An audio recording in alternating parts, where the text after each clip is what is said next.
Prabhupada, Prabhupada, Jaya Prabhupada, Jaya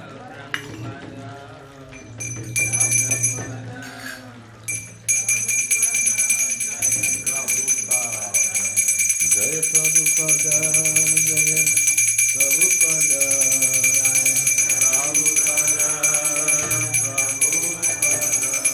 Jaya Prabhupada, Prabhupada,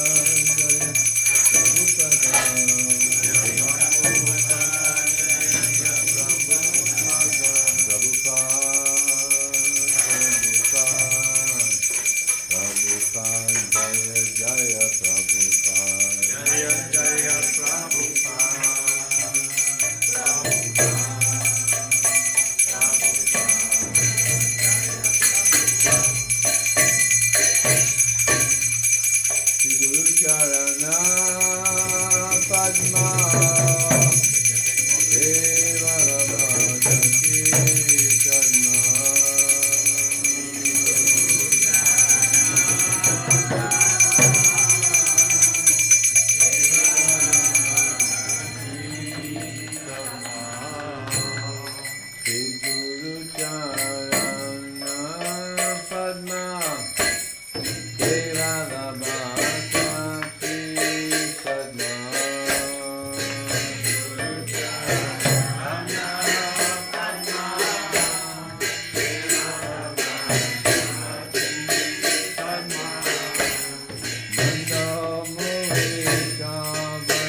Srila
Prabhupada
Krishna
Yasomati Nandana Raja Paranagara Gokula Ranjana Shana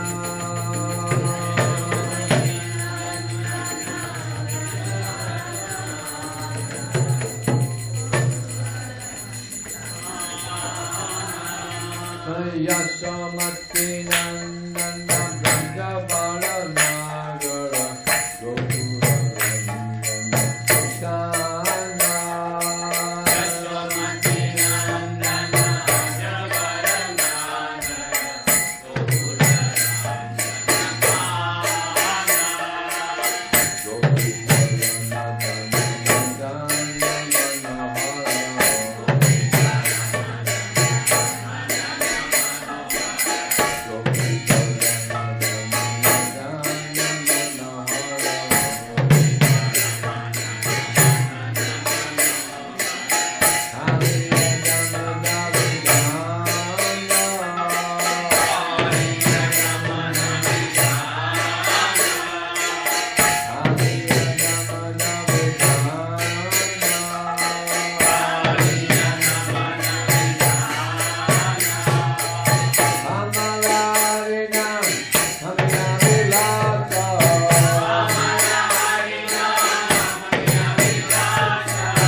Jaya Prabhupada, Prabhupada, Prabhupada, Jaya Jaya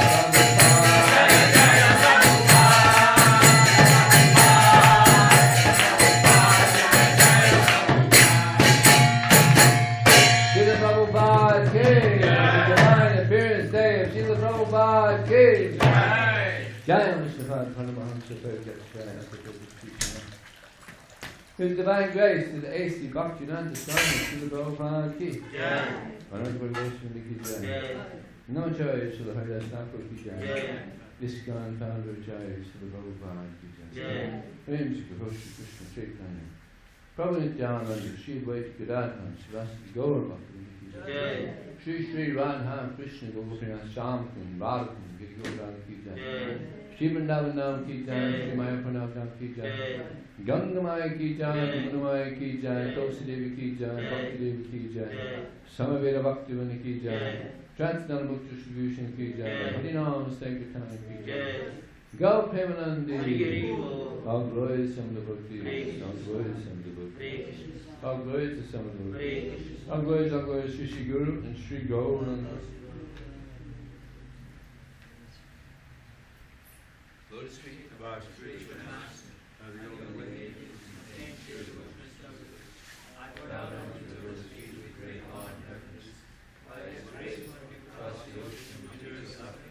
and obtain the mercy of Krishna. And the wishes of my conscience purified by the Lord's emanating from the Lord's mouth. Attachment to the Lord's feet is perfection that fills all desires. Fills my darkened eyes and fills my heart with transcendental knowledge. He is my Lord, birth after birth.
Hare Krishna.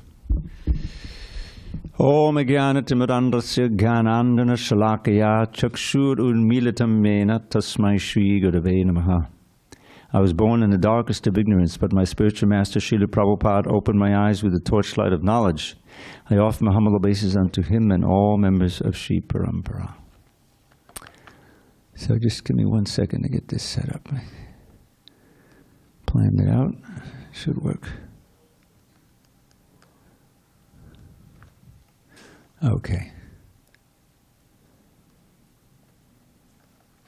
So just a little information. I've worked on this Vyasa Puja book since the mid-'80s. And starting in, 89 when I got here, I was more or less responsible for putting it out for all these years.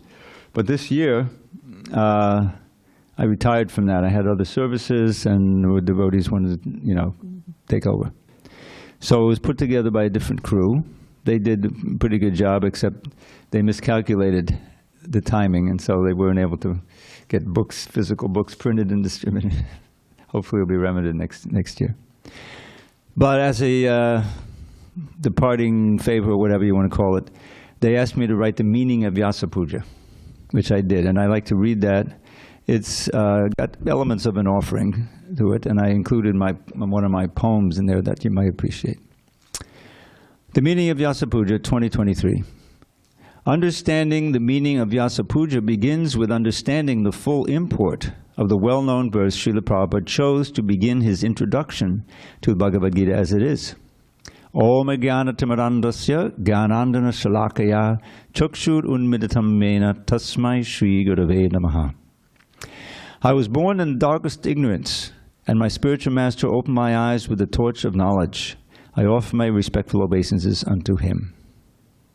That torch of knowledge, which Srila Prabhupada acknowledged his spiritual master, Srila Bhaktisiddhanta Saraswati Thakur, had enlightened him with, and which Srila Prabhupada in turn enlightened his disciples with, is the same transcendental knowledge Narada Muni imparted to his disciple, Srila Vyasadeva, who in turn bestowed it upon his disciples and embodied it in the voluminous Vedic library he wrote, culminating with Srimad Bhagavatam. Srila Prabhupada would often describe the bona fide spiritual master as a transparent medium through which the transcendental knowledge could flow down from Lord Krishna himself through the parampara, unimpeded and undistorted, to the submissive disciples eager to hear. So, Vyasa Puja is the formal offering of glorification, worship, and expressions of heartfelt gratitude to Srila Prabhupada on his appearance day, because he is the genuine representative of Vyasadeva. Srila Prabhupada embodies not only the essence of Vedic knowledge Vyasadeva taught, but also his mood of compassion, exemplified by his writing down the Vedas which had previously been taught and received orally, to make the knowledge accessible to the benighted people of Kali Yuga, whose minds would be too disturbed for them to simply hear and remember the words of wisdom. At the urging of his beloved Guru, Srila Bhaktisiddhanta Saraswati Thakur, Srila Prabhupada courageously undertook the Herculean task of traveling alone and virtually penniless to the West at an advanced age, founding the International Society for Krishna Consciousness, managing the latter while circling the world 14 times and writing commentated English translations of the essential Bhakti Shastras, the Bhagavad Gita, Srimad Bhagavatam, Chaitanya Charitamrita, and in the form of a summary study, the Bhakti Rasamrita Sindhu. And setting up the Bhaktivedanta Book Trust to publish his books, translate them into all the languages of the world, and provide them to his growing legions of disciples so they could study them and distribute them by the millions. Just as attending Mangal Arati and singing the Sri Gurvashtaka should awaken a deep sense of gratitude in the hearts of all devotees present, whether Srila Prabhupada's direct disciples or his grand or great-grand disciples. Every member of ISKCON who participates in the festivities of Sri Vyasa Puja should feel that their real treasure is Srila Prabhupada's boundless mercy, which impelled them to wholeheartedly embrace the spirit of Paradukkha Dukhi and bestow upon all of us the many ways we can nourish our Krishna consciousness in ISKCON. In this vein, I've written the following poem, the Srila Prabhupada Kripashtaka. Trapped within samsara's all-devouring blazing fire, we had no hope of rescue, till your Guru's strong desire inspired and empowered you to boldly cross the sea and teach the truths of bhakti, so some souls would be set free. O Prabhupada, your mercy is my only treasure now. Unto your soothing lotus feet I bow. Patiently you taught us how to chant the holy name, and how to dance, and how to sing, and what was life's true aim. And thus you gave us Lord Chaitanya's teachings unalloyed, and saved us from the all-devouring Mayavadi void. O Prabhupada, your mercy is my only treasure now. Unto your soothing lotus feet I bow. When Krishna Bhakti spread, and you had centers here and there, you introduced the worship of the deities so fair.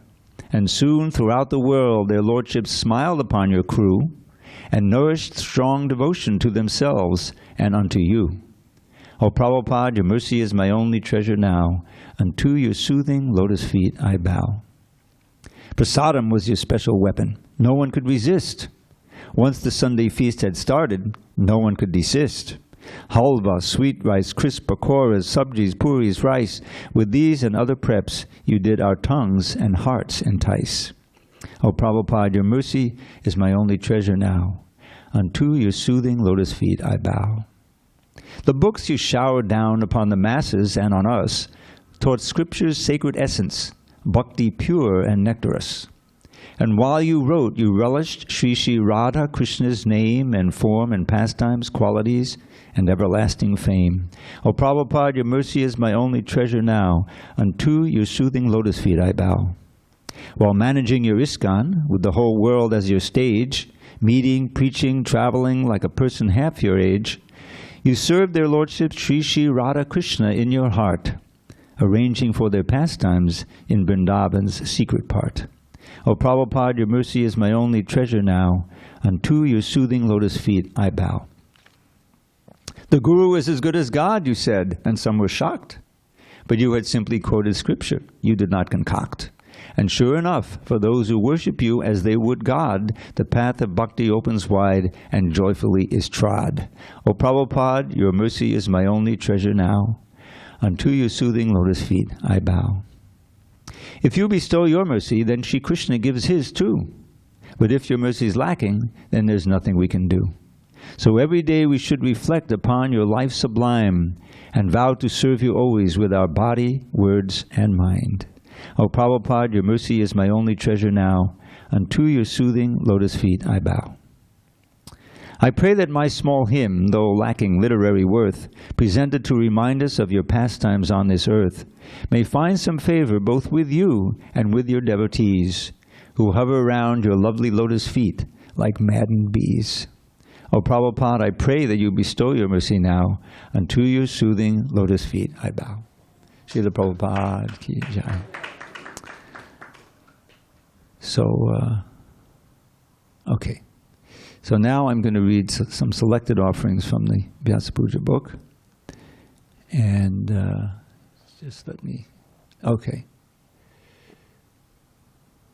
All right, here. So, yeah. First one to read is Bhadri Narayan Swami's. But give me a second here to get it going. All right. All right. Okay. Essential truth spoken concisely is true eloquence. CCID 1106. Srila Prabhupada, due to his being on the highest level of spiritual realization, could present Krishna consciousness concisely and with great power and impact. This is the potency of an empowered Acharya. Mukunda Maharaj relates how the London devotees were invited to chant on a Dutch radio show. But the radio station would only give Srila Prabhupada a few minutes to speak. When informed of this, Srila Prabhupada replied, "I can explain the whole philosophy in 5 minutes." Before the publishing of Srila Prabhupada's Bhagavad Gita as it is, there were dozens of versions of the Gita in English. However, these had not made one single genuine devotee of Krishna. Yet, when Srila Prabhupada's Bhagavad Gita as it is began to circulate, it created hundreds and thousands of dedicated devotees all over the world. Krishna explains the reason why. This is from Bhagavad Gita 4.3. That very ancient science of the relationship with the Supreme is today told by me to you because you are my devotee as well as my friend and can therefore understand the transcendental mystery of this science. In 1974, I was on the campus of the University of Michigan with Tamal Krishna Maharaj. We met a professor who was the chair of the Religious Studies Department. Tamal Krishna Maharaj asked him if he had read the Gita. He replied, "Of course I have." Maharaj followed up, "Did you understand it?" The professor was a little miffed and replied, "Of course I did." Tamal Krishna Maharaj then asked the professor, "So what are you going to do now?" We watched as a look of bewilderment washed over the professor's face. The idea that the Gita was a call to action, that its message demanded serious changes on the part of the reader, had never entered the professor's mind. Harishori Prabhu relates how once, when Srila Prabhupada was having his massage, his secretary read a letter from a professor reviewing Srila Prabhupada's books. The professor wrote, "The books from the Bhaktivedanta Book Trust are beautifully produced. The only problem is that the author only stresses Krishna Bhakti." Close quote. Srila Prabhupada slapped his hand on the massage mat and said, "That is my success. I have written these books in such a way that no one can squeeze any other meaning out of them but devotional service." Brilliant. All right, continuing.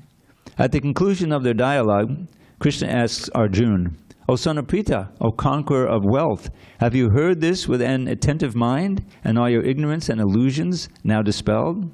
Bhagavad Gita 1872. Arjuna replies, "My dear Krishna, O infallible one, my illusion is now gone. I have regained my memory by your mercy. I am now firm and free from doubt, and am prepared to act according to your instructions." What is the essence of those instructions by Krishna? Quote, "Always think of me, become my devotee, worship me, and offer your homage unto me. And abandon all varieties of religion and just surrender unto me." Bhagavad Gita 1865-66. As we said at the beginning, one who has understood the message of the Gita can then explain it to others. Like an expert surgeon, Srila Prabhupada's words, infused with the deepest realizations, can enter the heart of the reader and accomplish the goal of the Srimad Bhagavatam. And what is that goal?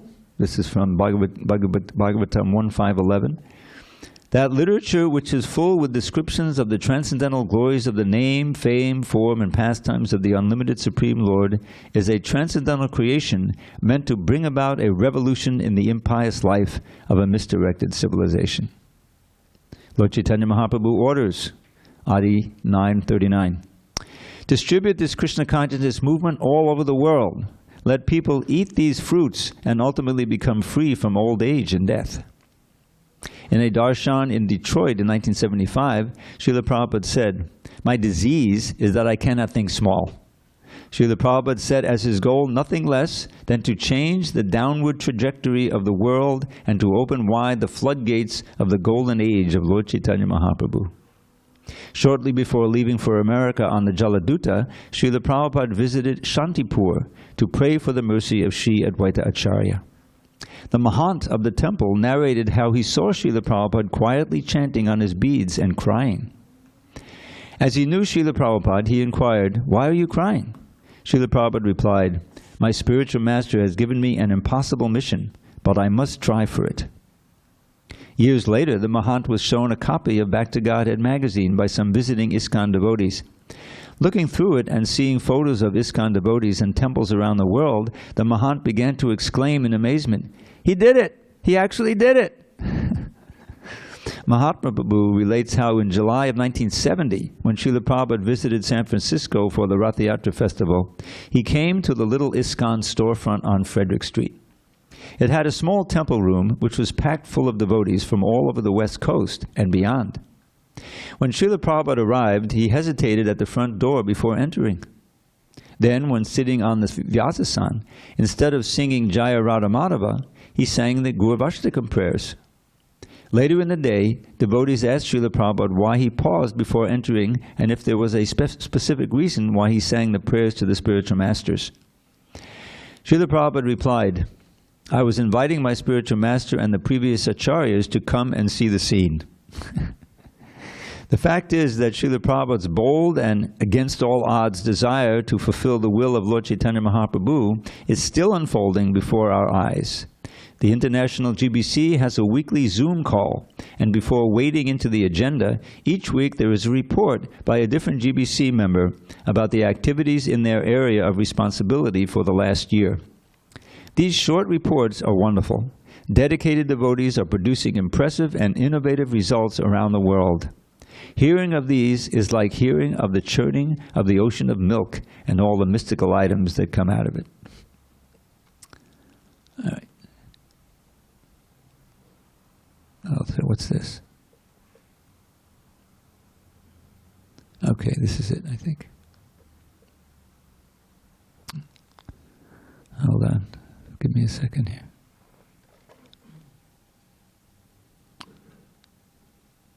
All right. So here's a quote from CC Adi 9 and 9:11. The Lord brought the desired tree of devotional service to this earth and became its gardener. He sowed the seed and sprinkled upon it the water of his will. The branches of the Chaitanya tree formed a cluster or society, with great branches covering all the universe. Then Maharaj continues, Srila Prabhupada writes in his purport on this verse, on these verses, our International Society for Krishna Consciousness is one of the branches of the Chaitanya tree. ISKCON's continuing success depends on the degree to which the branch of ISKCON stays connected to the tree of Lord Chaitanya's will. That connection of empowerment is maintained to the degree that we present Srila Prabhupada's message, standards, and practices without modification or dilution. Srila Prabhupada said in a darshan in Detroit in June of '76, I have given you the structure, just go and decorate it. Actually, I have given you the decorations, just go and hang them. Dear Srila Prabhupada, please let me close with a prayer for your mercy. May we in ISKCON always hold tight to your bold and determined spirit. May we be infused with your faith in the power of the holy name.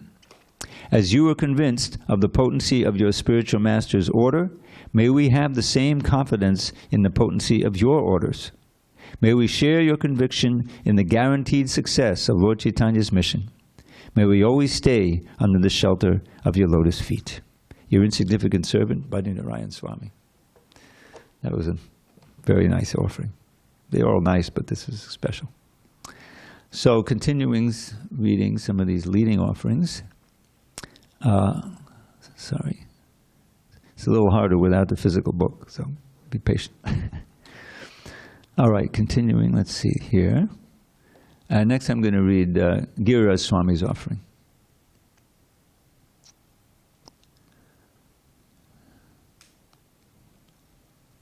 Okay. My dear Srila Prabhupada, please accept my prostrated obeisances at your divine lotus feet. All glories to your divine grace and to your unparalleled service and mercy. When I joined the Boston Temple in 1969, Satsarup Das was the temple president and also the editor of BTG. And he always wanted articles for the magazine. So I wrote one entitled The Genuine Spiritual Master. And by the time the issue with my article reached you in February of 1971, that's 2 years later, I was with you in Gorakhpur, India. After reading my article, you called for me. The temple room was dimly lit. Only some narrow shafts of light pierced through the slim openings in the wooden shutters along the side. Sitting alone in your on your raised cushion at the far end of the room, you were the very image of the eternal spiritual master, and your voice resonated with the truth of eternal time. I sat at your feet, eyes and ears wide open. I saw your article in Back to Godhead, you said. It was very nice. You should write. This is your first business. Go on writing. We require many, many such articles about Krishna consciousness, so you should devote yourself to writing. I will try, I said, but why are you asking me? I have no special qualification. Prabhupada, we require many to do this work, and we need you also. So you travel with me, and I will guide you. You come and stay with me. I felt thrilled and honored. You had never before given me a direct instruction. In fact, we had hardly ever spoken. And now you were inviting me to stay with you. I felt a little intimidated and wondered how it would work. Also, I had always worked under my authorities. Who would tell them about your proposal? So I asked, how will we decide whether I should travel with you or what I should do? He just got an order, he's asking. You replied, by mutual consultation. And you instructed me, see that my books are accepted in the universities by the scholarly class. Then you asked if I ever thought of getting married. No, I said, I never think of getting married.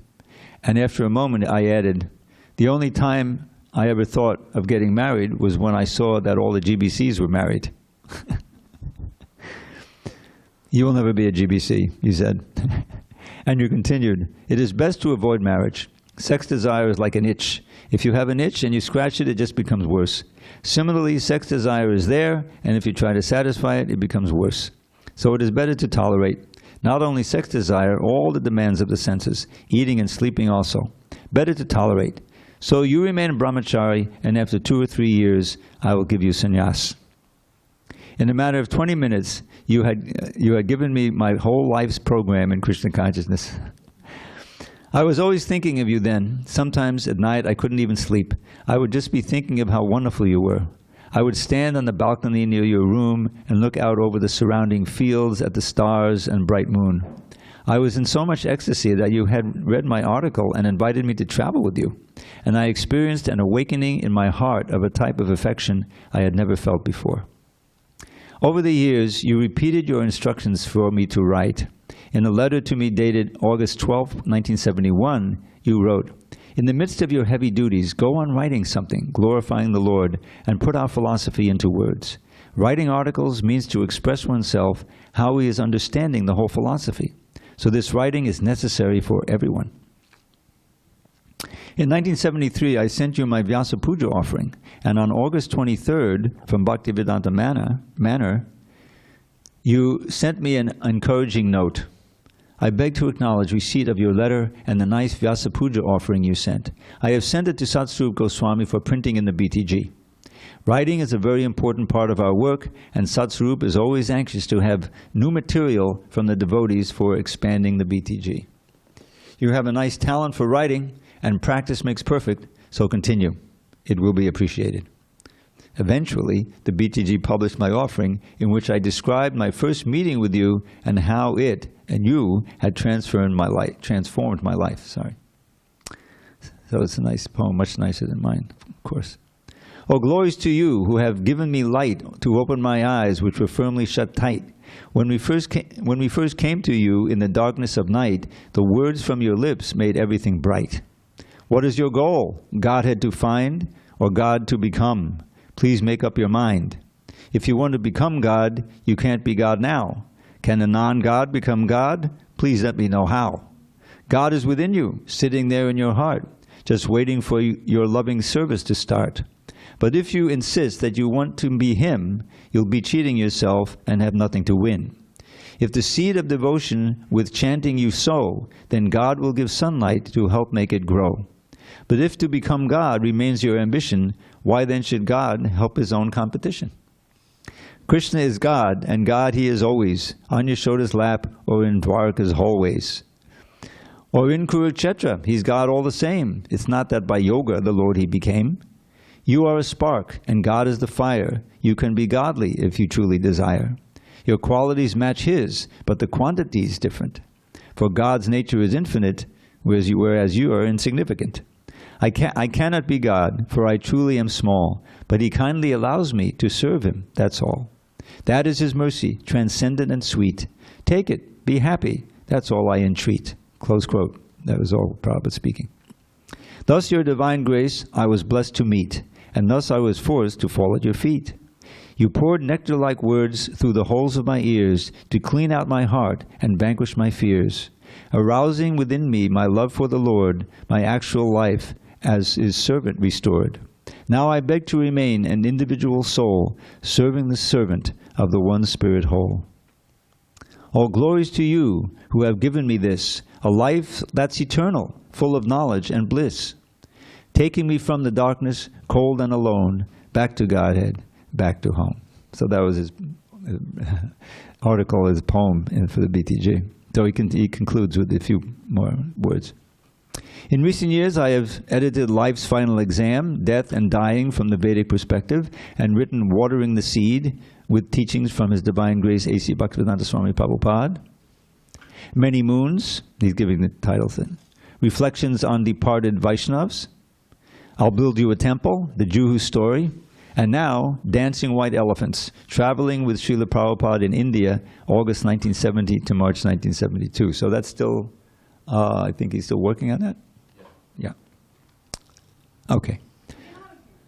You can't come in here. Get out. No, get out. You cannot come in here. Yeah, he's banned. Get out. This is history. Believe me, she's right. Hare Krishna. In recent years, I have edited Life's Final Exam. Oh, I read that. On this occasion, I pray to you to bless me that I can continue to serve you, the devotees, and the world by writing about Krishna consciousness in the right consciousness. As you wrote in Sri Chaitanya Charitamrita Madhya 19:132, it is certainly not good to write literature for money or reputation, but to write books and publish them for the enlightenment of the general populace is real service to the Lord. That was Srila Bhaktisiddhanta Saraswati's opinion, and he specifically told his disciples to write books. He actually preferred to publish books rather than establish temples. Temple construction is meant for the general populace and neophyte devotees, but the business of advanced and empowered devotees is to write books, publish them, and distribute them widely. According to Bhaktisiddhanta Saraswati Thakur, distributing literature is like playing on a great mridanga. Consequently, we always request members of the International Society for Krishna Consciousness to publish as many books as possible and distribute them widely throughout the world. By thus following in the footsteps of Srila Rupa Goswami, one can become a Rupanuga devotee. Close quote. Thank you very much, Hare Krishna, your eternal grateful servant, Giriraj Swami. Wonderful. Okay, I'm going to read a couple of more, and then we can have some from the devotees. Hare Krishna. All right.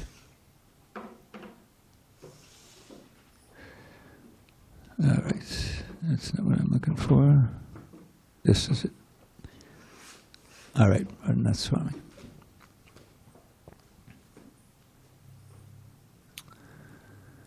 Dear Srila Prabhupada, please accept my unworthy life in the service. Radhanath Swami? I think I announced it. Dear Srila Prabhupada, please accept my unworthy life in the service of your servants. Our life's essence is in the opportunity to express gratitude to you with sincere surrender and devotion. I pray for the humility to recognize that pleasing you in the service of the Lord is our highest purpose, above all the inconceivable transformations in the world around us. In the sea of material existence, we are sometimes charmed by tranquil sunsets. Sometimes we are tormented by turbulent storms. They are both distractions unless we seek shelter in Krishna's names with gratitude and devotion. Srila Prabhupada, your life and teachings are our compass leading to the shore of the Godhead. I believe that your voyage on the Jaladuta is like a metaphor for life. As our revered and beloved Acharya, you taught us how to surrender to Krishna with love and remain devoted to the will of the spiritual master through the apparently insurmountable changes in the sea of life. In these times, we are surrounded by almost continuous waves of despair, including wars, quarrelsome divisions, diseases, and the loss of loved ones. More than ever, we need each other to share strength and wisdom to seek shelter in Hari Kirtan, Hari Katha, Vaishnav Seva, and Jiva Daya. That's mercy to the Jivas. It is possible if we earnestly seek shelter in your divine grace as our highest aspiration. Striving to be a servant of your servants, Radhanath Swami. All right, I have one or two more here. Okay. So I'll next read Vijayananda Swami, Das Goswami's offering.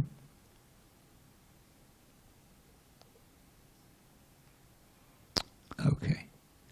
So he begins with pranams. Namaham Vishnu Padaya Krishna Prestaya Bhutale Srimate Bhakti Vedanta Swami Niti Namine Namaste Saraswate Deve Gauravani Pacharine Nirvishesha Shunyavadi Paschatya Deshatarine.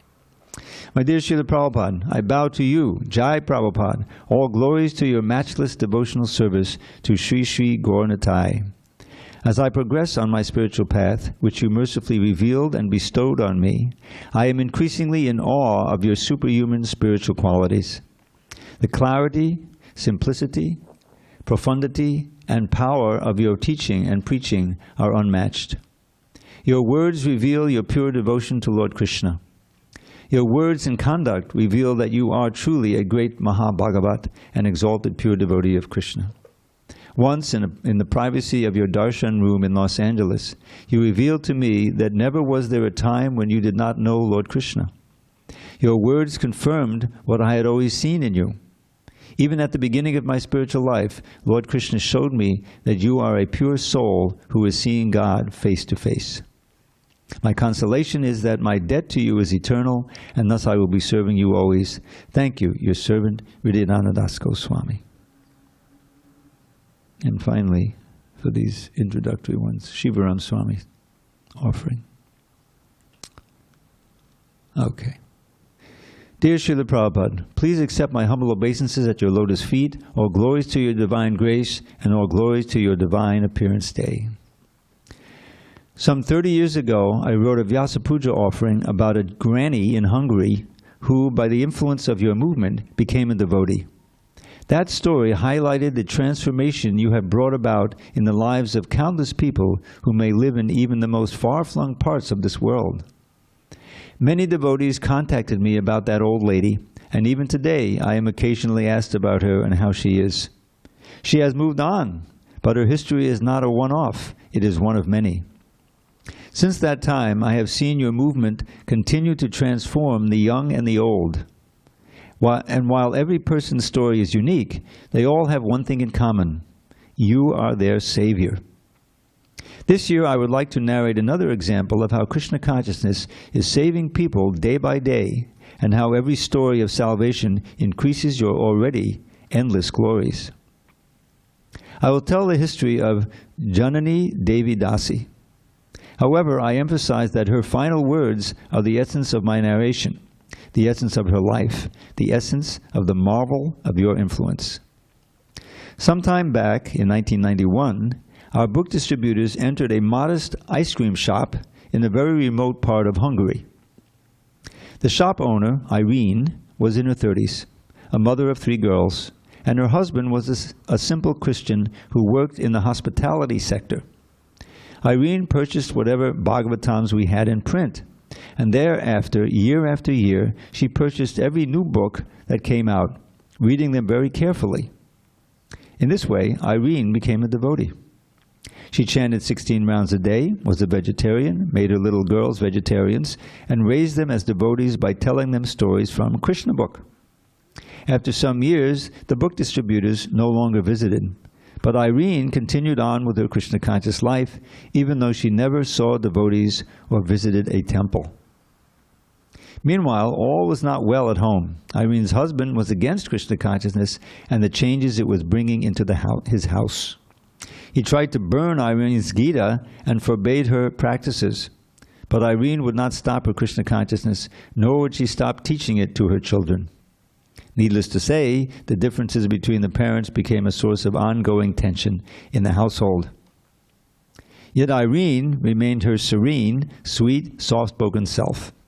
A lone devotee in her home, in her greater family, and in her village, she never faltered, but continued year after year, decade after decade, following what she read in your books. Her girls grew up, finished their education, and married, having children of their own. The middle daughter was named Beatrice, and she was an economist who worked at a bank as a financial advisor. As Krishna would have it, being a devotee, she used to visit the temple, and in conversing with some ladies, she became inspired to work for the Budapest temple, organizing festival programs. We all knew that B was a devotee, but it took some time before we came to know that almost all of her family were devotees, including her mother. When I heard the story of her elderly Krishna-conscious mother, I asked if Irene could come to the temple. How was someone chanting 16 rounds and following the principles for 30 years not initiated? I first met Irene in 2017, and we talked at length. She was such a sweet person, such a sweet devotee. We agreed that, in time, she would formalize her relationship with Krishna through initiation. In the spring of 2019, Irene was taken to the hospital for what was meant to be a minor colon operation, only to be told that she had stage 4 cancer spread throughout her body. The doctors were amazed that she did not complain of any pain, and they gave her only a few months to live. Irene took the news gracefully, peacefully, indeed so much so that the doctors sent her to a psychologist. But there was nothing wrong with Irene. She understood the temporary nature of the body, and she didn't complain about her fate. She had full faith that everything was as it was supposed to be. Events moved quickly and predictably. With great difficulty, Irene came to see me in August, and we again spoke of initiation, which then took place the next month during the Radhashtami festival. Irene received the name Janani Devi Dasi. She was a real mother. Janani's illness swiftly took its toll, and she was no longer able to travel the distance from home to the temple or to Krishna Valley. Then came COVID, a period of 2 years I spent almost exclusively in Krishna Valley. It wasn't a time to travel. And from that time, March 2021, Janani's condition deteriorated rapidly. In May, I began to call Janani regularly to help prepare her for the final lesson, her departure from this world. I would speak to her or read to her while her girls took turns nursing her.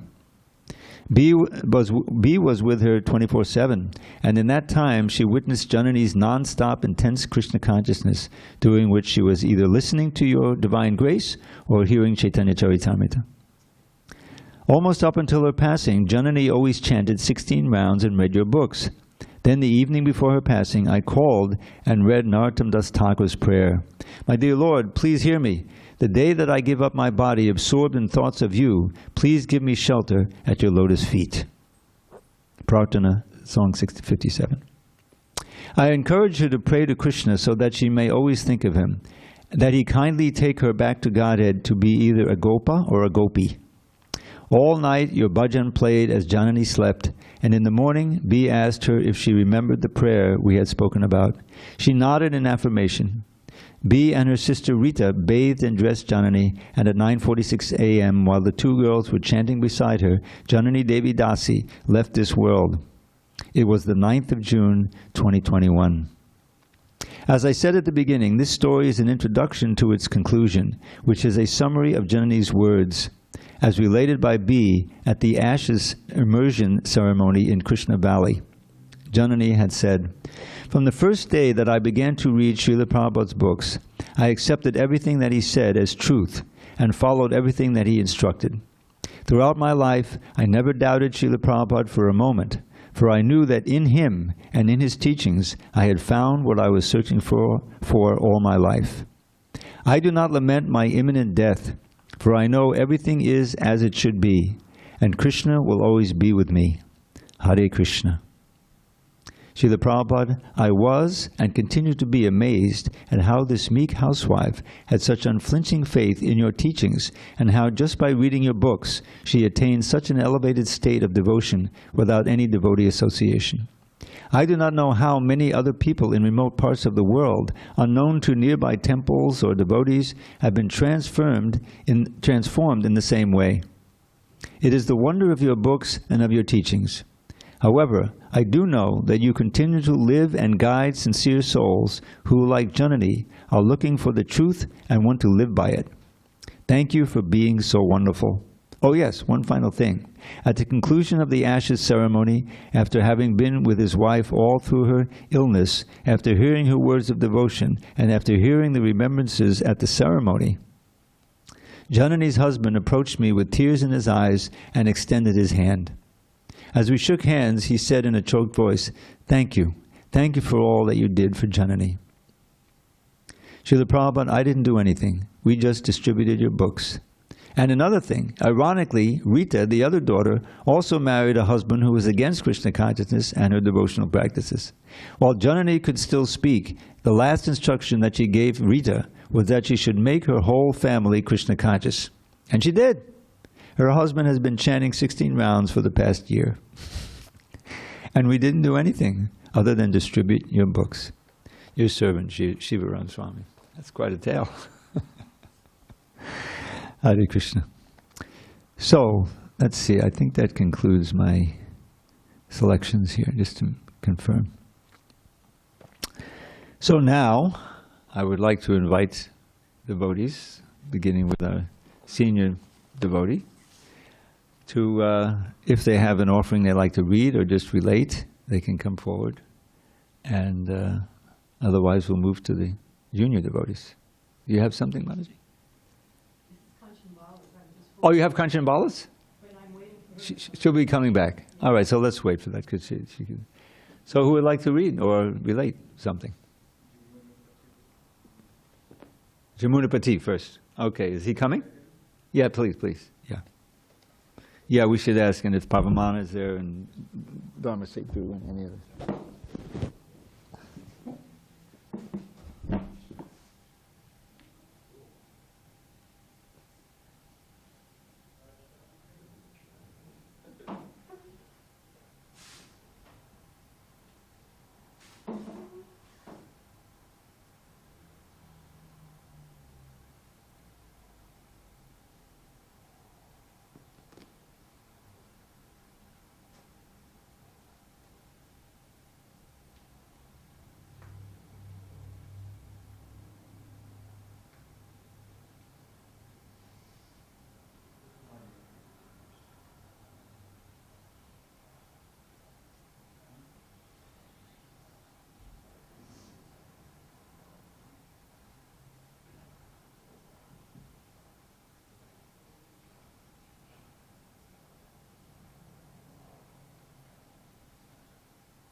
Hare Krishna.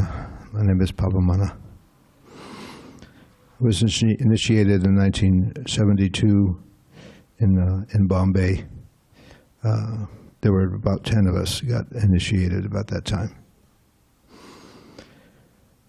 Unfortunately, this year I didn't write anything, so I'm just being spontaneous. Srila Prabhupada was a disruptor.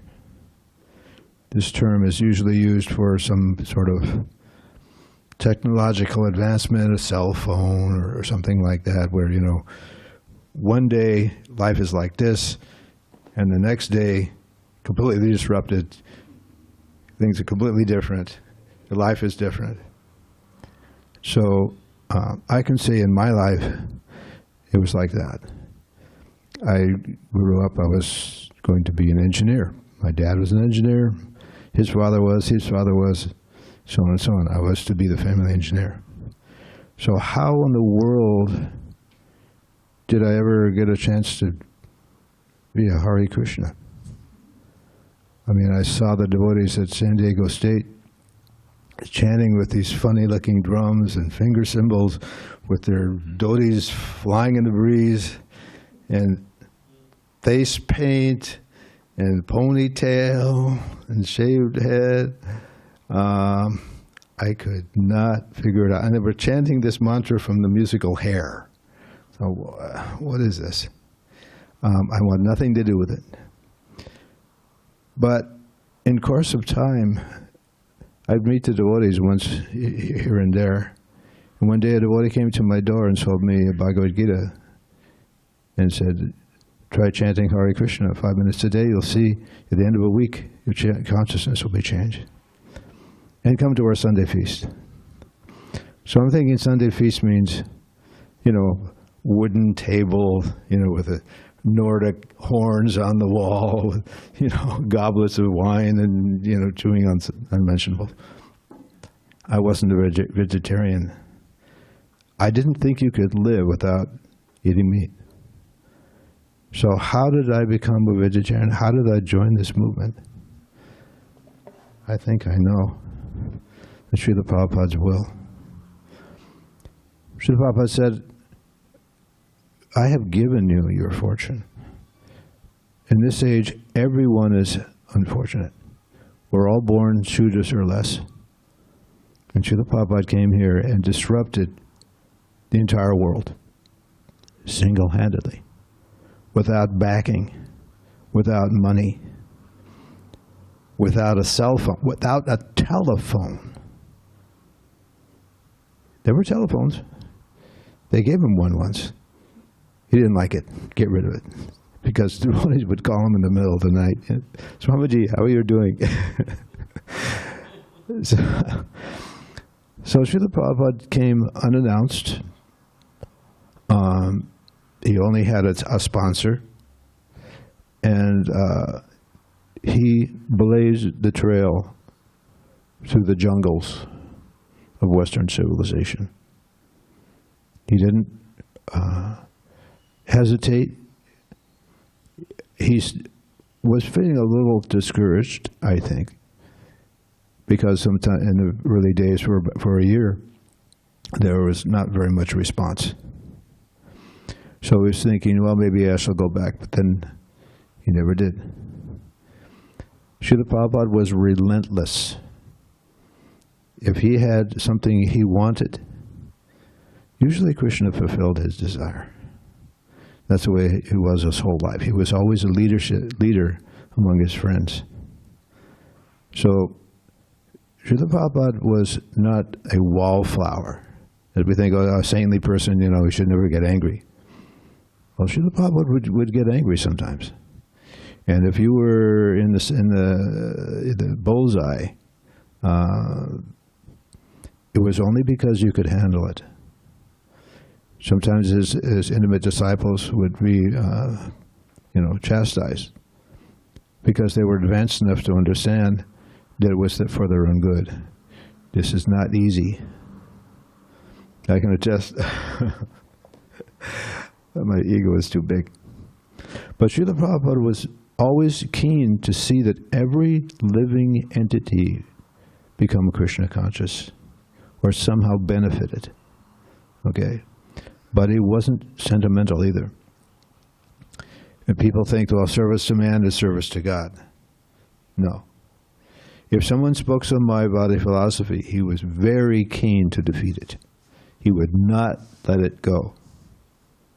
He would not, if someone was speaking against Krishna, making offense to Krishna, Srila Prabhupada would be angry like a red-hot ball of fire. That was Srila Prabhupada. He would not let it go. He was as hard as a thunderbolt and softer than a rose. It depended on the circumstances. So many misconceptions people have about us as a saintly person, what he's like, what he thinks and everything. We think, oh, it's, some Buddha, smiling Buddha, or something like that. Srila Prabhupada also had a most charming smile. But depending on the circumstances, he would not let it go. And his main target, I'm telling you, is the scientists. The scientists are generally regarded by the public as being on a higher platform, okay, with their lab coats and things like this. They seem to have supplanted, they've replaced the need for God, because now we can do things that we couldn't do before, right? We can throw a Sputnik in the outer space. But what about the Sputnik planets are out there? That happened by chance. Srila Prabhupada was so keen, he was so intelligent, he could point out all of the defects in your argument. He would see it very clearly. Srila Prabhupada was never illusioned. He didn't rely on his senses for knowledge. He wasn't an illusion, and he wasn't a cheater. And he was fully surrendered to Krishna. So someone could say, well, Srila Prabhupada made this mistake. He said, well, we make sannyasis and later on they fell down. Or, he married devotees and they later broke up. And, we say, well, Prabhupada made mistakes. Srila Prabhupada didn't make mistakes. Srila Prabhupada, being fully surrendered to Krishna, could not make mistakes. You want to point out mistakes? Well, Krishna made some mistakes. If Krishna is perfect, then Prabhupada's perfect. And we should have faith in what Prabhupada said. If he has an opinion about something, then we should accept that. Not try to argue, because I don't believe, what Prabhupada said, that I should make some explanation. I'd explain it away. Or if Srila Prabhupada makes some controversial statement, that we should bury it, and we should suppress it. We don't have to necessarily bring it out in the public lecture, but if we remove these things from Srila Prabhupada's books and teachings, and somebody joins, I didn't know Prabhupada said that. I wouldn't have joined Prabhupada if I knew Prabhupada said that. Better to weed out. Better that we have quality and not necessarily quantity. We want everyone to become a devotee, but that doesn't mean that everyone necessarily is going to accept everything or live in the temple. Okay? In the beginning, Srila Prabhupada is like, when you got nothing, anything is better than nothing. Okay? And a lot of us, I was one of those dancing white elephants. Practically, I was in India, struggling for my life, frankly, was dying. And Srila Prabhupada had these different pandal programs, which were arranged by Sarma Sundar and the other devotees, going from town to town, putting on a huge production. I don't know how they did it. And then the cream of the crop was the 1973 in January, this big Bombay pandal. Okay, so I was just a warm body, frankly. Dancing white elephants. Okay, here Srila Prabhupada is proving to the Indian people that here are Westerners. They're more devout than you. You have Krishna consciousness. This is new to them. And look and see how devoted and how enthusiastic they are. Okay, so this was a big draw for the crowds, bringing crowds to see Western devotees dancing and chanting. Okay, so usually they're more interested in the technology and the opulence of the West. And see devotees fully surrendered, completely celibate, were not working, right? So it was very impressive, very impressive. So Srila Prabhupada not only had a vision to preach in the West, but he also brought it back to his own country, in India. And when he would give lectures at these pandal programs, I am telling you, it was fire and brimstone. Even though he would lecture sometimes in other languages, he would quote the same verses. That you are born in India. It's your duty. Lord Chaitanya said anyone born in India must spread this Krishna consciousness. And he would not relent. And people lapped it up like it was nectar.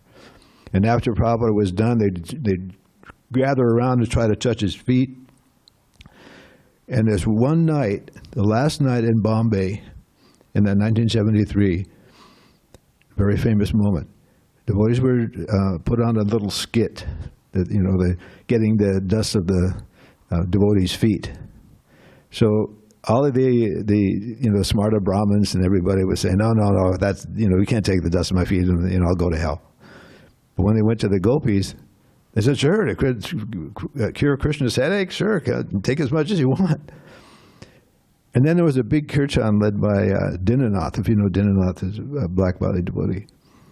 If you were in a kirtan with Dinanath, during the kirtan you did not touch the floor. Even if you were sick as a dog like I was. Okay. So they had this huge kirtan, and Srila Prabhupada was sitting in front. I'm sitting here and Prabhupada's sitting over there. And all of a sudden when the kirtan started, he leaped up on the stage. And as if someone had put a bomb. Now you have to understand, the Indian pandals are as big as a city block square. Humongous, like a circus tent. The whole thing blew up. People just leaped out of their seats and started chanting and dancing. It was unbelievable. And I met a devotee, a friend of mine, that I was with at the time, and I met him at Rath Yatra. I hadn't seen him for 40 years. And he asked me, do you remember that time when Srila Prabhupada gave that lecture? And he reminded me of it. So I'm like, I'm just blowing smoke. So Srila Prabhupada was a disruptor. Where did all this vegetarianism come from? If you were a vegetarian back in the 60s, you were a kook. What, you don't eat meat? Okay, now no intoxication? And all the big bands are talking about, LSD and all this kind of stuff. No intoxication. No illicit sex? Are you kidding me? Prabhupada said, if I come and give this message, people are going to tell me to go home. So Srila Prabhupada never watered anything down, but he adjusted things. We cannot imitate that, okay? We have our rules and regulations, no intoxication, illicit sex, gambling, meat eating. Okay, this is all set in stone. Srila Prabhupada says is set in stone, okay? Adjusting the message is one thing, but watering things down is another. So I offer my most humble obeisances to Srila Prabhupada in closing. Namo Vishnu Padaya Krishna Pasaya Bhutale Srimati Bhaktivedanta Swamini Chidamani Namaste Saraswati Deve Gauranga Pacharni Nirvashesha Shunyavadi Vachadhisacharni. I think all of us more or less can say where we would be if Srila Prabhupada had not risked his life. Hare Krishna.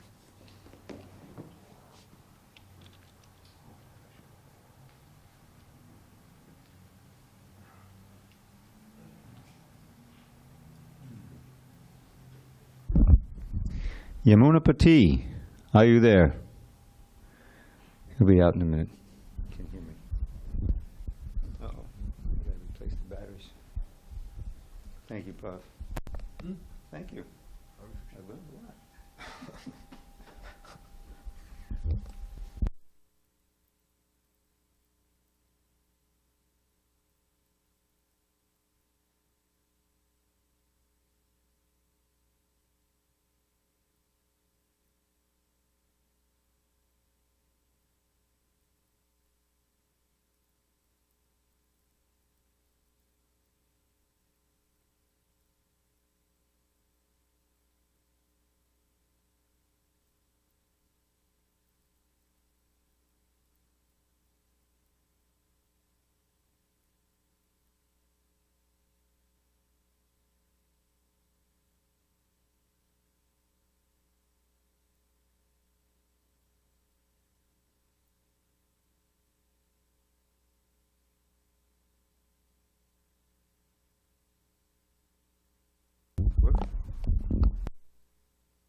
Okay, Hare Krishna.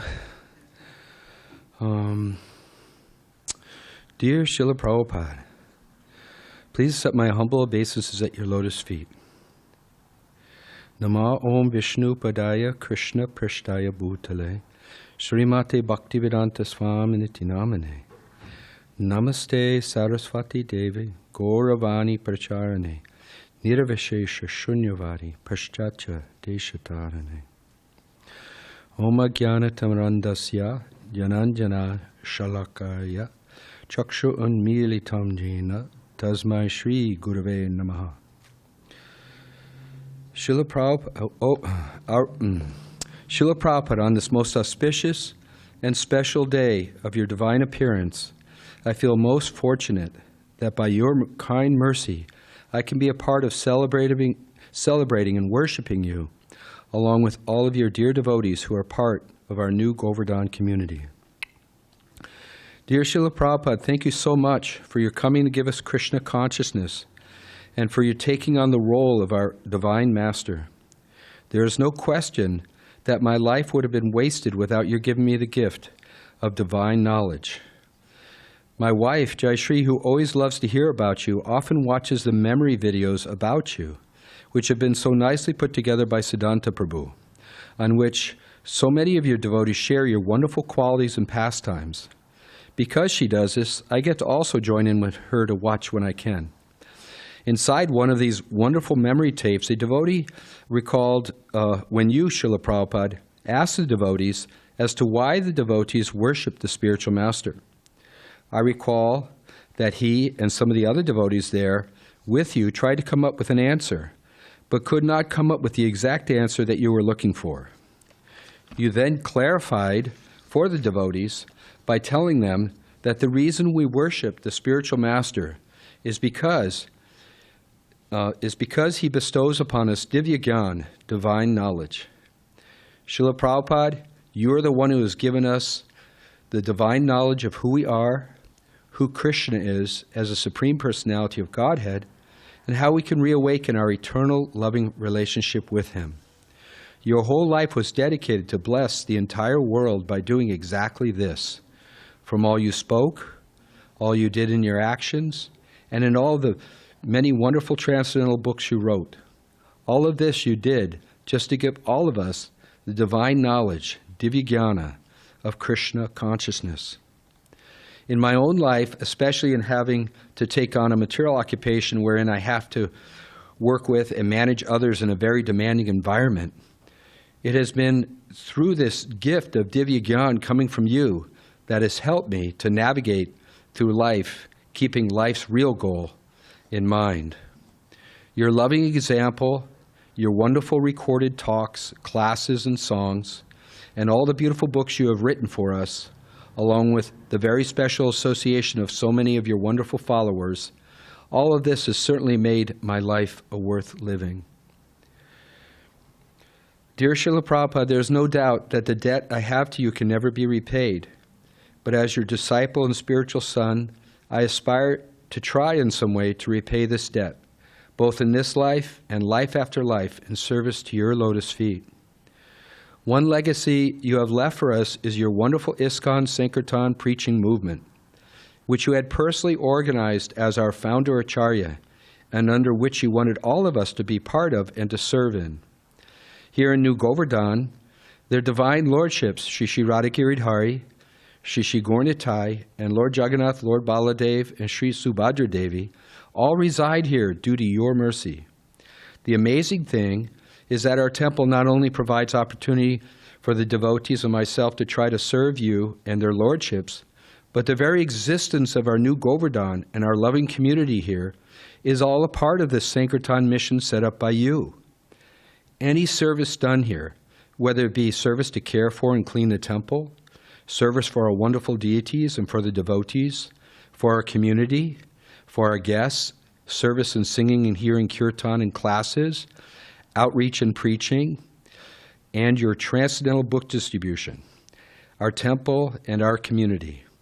It's all a manifestation of your loving mission to help both the devotees and non-devotees to be able to receive and get the special blessing of Krishna consciousness.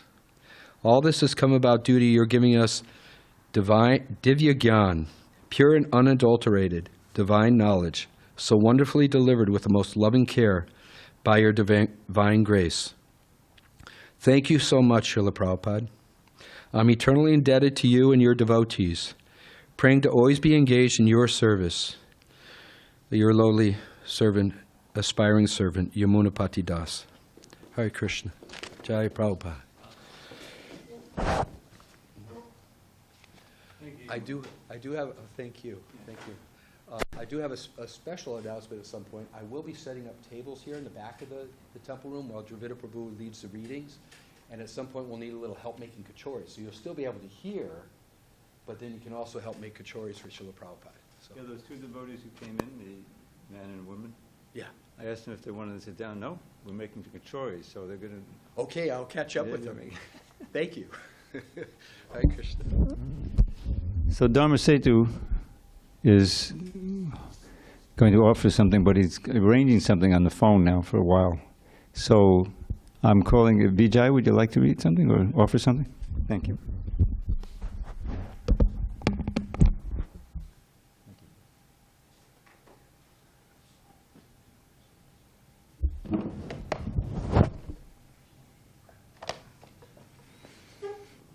Om Jnanatamandasya Gnanjana Salakaya Chakshurumulatam Yena Tasmai Sri Gurave Namah Mukram Guruvatalam Bangam Hayate Grim Yat Kripa Talam Ade Sri Gurum Danadanam there's a statement by Bhaktivinoda Thakur that he reasons ill who say that Vaishnavas die while still living in sound. The Vaishnavas die to live, and living spread the holy name around. So Prabhupada is very much alive still. He said that there was one instance where one reporter asked, well, when you leave, who's going to continue the movement when you die? Prabhupada said, I'll never die. And all the devotees, Haribo, was in the airport. So Prabhupada lives in his books. And yeah. And amazing thing is still happening. There was one instance where one person, he was having dreams, and Prabhupada was telling him, you have to get my Bhagavad Gita. And he would find some Bhagavad Gitas, because there's hundreds translated into English.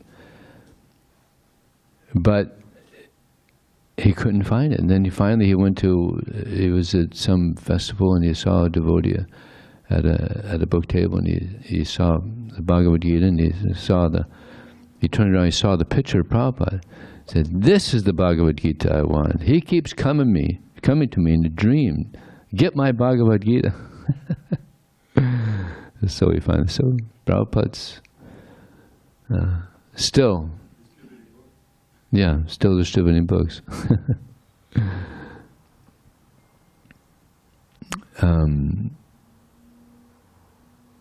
There's a very nice pastime of Prabhupada. Of course, there's so many nice pastimes, but one of my favorites is when Prabhupada was in India in, I think, 1970. Prabhupada went with his dancing white elephants, about 30 devotees. And they were traveling around the country. And they ended up in Madras, and there was one minister in the city there that was very fond of the devotees, especially one devotee, Saraswati. She was about 4 years old, and she was so enthusiastic. She would dance in the kirtans, and blonde hair, cute little girl. He was just government minister, yeah. So he was so fond of the devotees that he gave them a whole flat of it. He had a big house. He gave them a whole flat, 30 devotees, many rooms. So Prabhupada was very appreciative of that. So he went up to visit the devotees, see how they're all doing, and he saw little Saraswati, and he said to her, I have a present for you.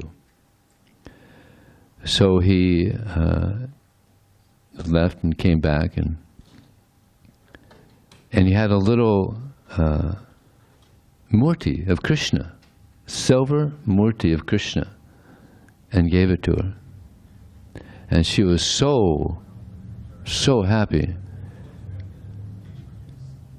And Prabhupada said to the minister, it's very nice that you've given this present to Saraswati, but this solid silver murti is very expensive. Prabhu, I think you're going to have to move a little bit.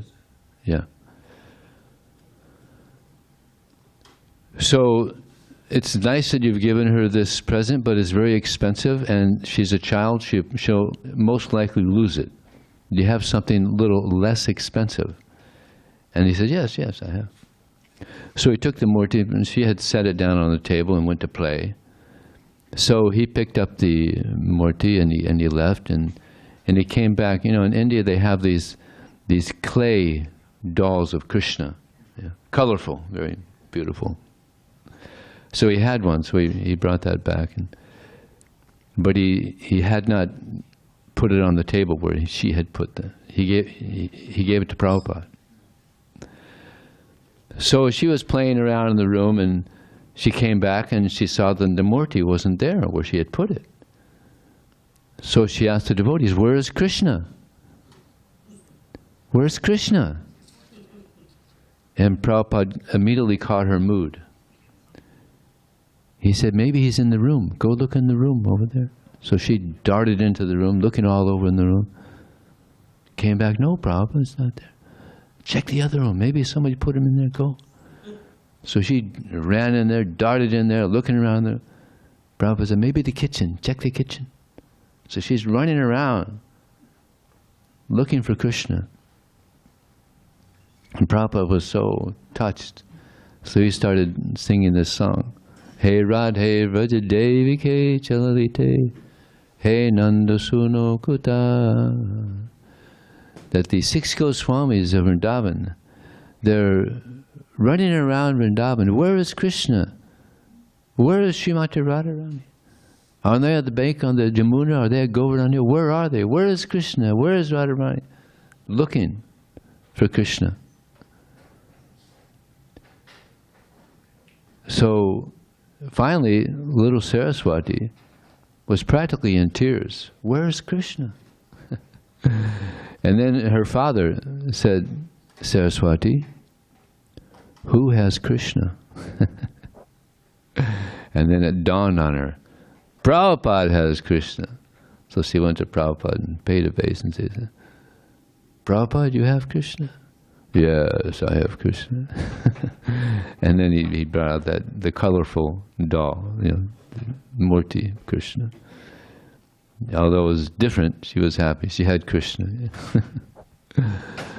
So Prabhupada's giving Krishna to people all over the world. Now over 500 million, about 520 million books have been distributed, and people are appreciating. Not everyone, but many. They're appreciating Krishna. So I didn't write anything, but a very dear friend of mine wrote something. His name is, he goes by Keshava Swami. He lives in India. He lives in England, but he travels around. Many of you have probably heard of him. He's a very wonderful devotee. Dear Srila Prabhupada, please set my humble obeisance on glories to divine grace. The theme of this is transcendental occupation. In my early years of monastic life, people would often suggest I leave the ashram and get a proper job. Sometimes it came from the skeptical and cynical, and other times from well-meaning and kind friends. I guess that's what normal people do in this world. For me, however, that path never resonated. To work, earn, save, spend, maintain, and then ultimately lose everything anyway. Of course, there are exemplary spiritualists who use it all for a higher purpose and make an incredible contribution to the world. I had, and continue to have, great respect for them, but personally was looking for something different. Baffled and confused, I often wondered about the future. What possible alternative could there be? After all, you had to do something in life. Thankfully, your divine grace miraculously entered my insignificant existence and flipped it all upside down. You lent us a different vision, an alternative approach, an engagement to keep us busy and absorbed, morning to night. You gifted us a life of devotional service, the opportunity to engage in selfless sacrifices for the betterment of the world. You showed us how to utilize our abilities and propensities for a higher purpose than just selfish gain. You taught the world that awakening spiritual love can and should be a full-time affair. In Srimad Bhagavatam, you write, once we had the opportunity to meet Vishnu Pad, Srimad Bhaktisiddhanta Saraswati Goswami Maharaj, and on first sight, he requested this humble self to preach his message in the Western countries. There was no preparation for this, but somehow or other he desired it, and by His grace we are now engaged in executing His order, which has given us a transcendental occupation and has saved and liberated us from the occupation of material activities. Srimad Bhagavatam 3:22-5. Purport. Srila Prabhupada, you are my boss. The business of Chaitanya Dev has become my occupation, and the salary is the gradual awakening of divine love. My colleagues are the saintly. Overtime is a pleasure. Holidays are unnecessary, and the retirement plan is out of this world. May I be more determined and driven than the people out there chasing $1 million. May I be ready to make more sacrifices than the city sharks who go to hell and back to conquer the corporate ladder. May I joyfully embrace more risks than those willing to jeopardize everything to realize their greedy ambitions. The words of Shriti Dharma Prabhu ring in my heart. He was the president at Bhakti Vedanta Manor for many years. He left his body a few years ago. He says, when the alarm clock goes off, get up, dress up, and show up. This is the most important work in the world. Bhaktisiddhanta Saraswati Thakur called his triple-staffed sannyasis the living mridangas of Sri Chaitanya Mahaprabhu. He reminded them that their dandas should perpetually give forth music at the lotus feet of Sri Guru. He revealed the inner aspiration to become a prema bhikshu, a beggar of love. Unqualified and unworthy as I am, by your divine grace and the unlimited mercy of your followers, I've been employed in the transcendental occupation. May I honor the opportunity with my body, mind, and words, holding back nothing and rising to any challenge. Thank you for allowing us to be alive and active in the greatest movement on earth. Kesava Swami Maharaj ki jai.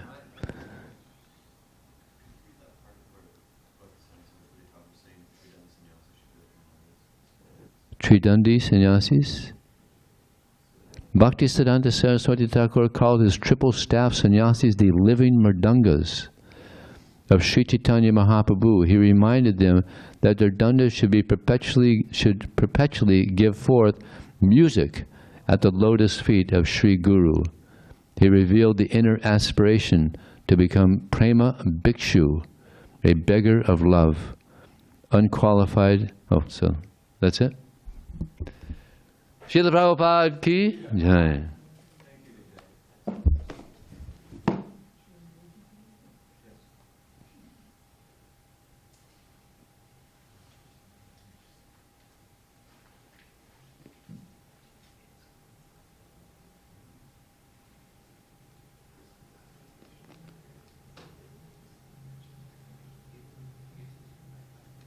Let's see.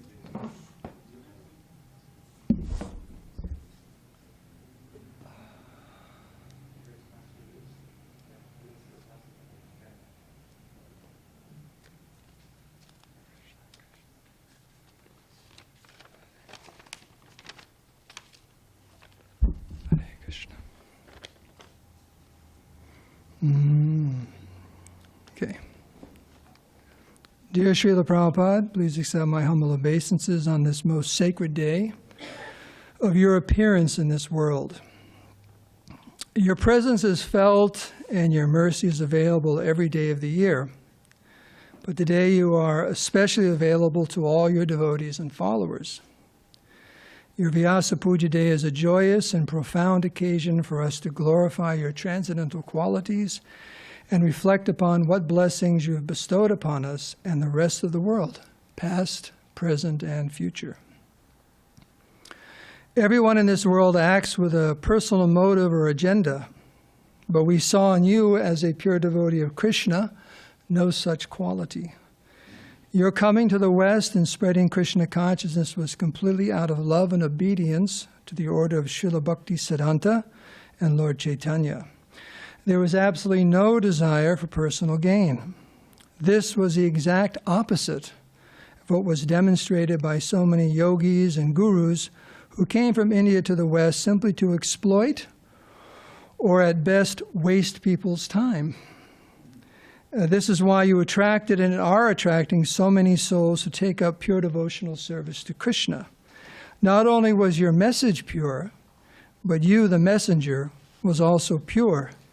The book Bhagavat and the person Bhagavat. How grateful should we be for what you have given us? We see people display compassion for the suffering of others in this world, to deliver others from poverty, disease, starvation, and political oppression, to mention just a few of the innumerable miseries of this place, is laudable. Beyond the ordinary, if one is able to give someone entrance into the heavenly abodes or liberation into the Brahman effulgence of the Lord, how much are they appreciated? However, what you have given, a life of eternity, bliss, and knowledge, entrance into our eternal home, Goloka Vrindavan, pure devotional service to Krishna and all his devotees, there is absolutely no comparison. Every other boon, because it is temporary and has nothing to do with the soul's true identity, can never satisfy one. These so-called benedictions keep us perpetually under the crushing wheel of samsara. Again, how grateful should we be, and how can we repay you? The answer becomes more and more revealed in each of our hearts the more Krishna conscious we become. Just as an ordinary person cannot fully understand the value of a priceless gemstone in the palm of their hand, but an experienced jeweler can, so we cannot understand the value. So comprehending the true worth of the gifts you have given us is based on our individual purity of heart. Factually, we cannot understand the value of what you have given. Could it be said that we are like the swine, uninterested in the costly pearls laying in front of them, as mentioned in the Bible? We cannot repay you, your blessings being of such immense value. The scriptures state this emphatically. But we can try. We can try by always, every day, being loyal and chaste to your instructions, your teachings, and your ISKCON movement.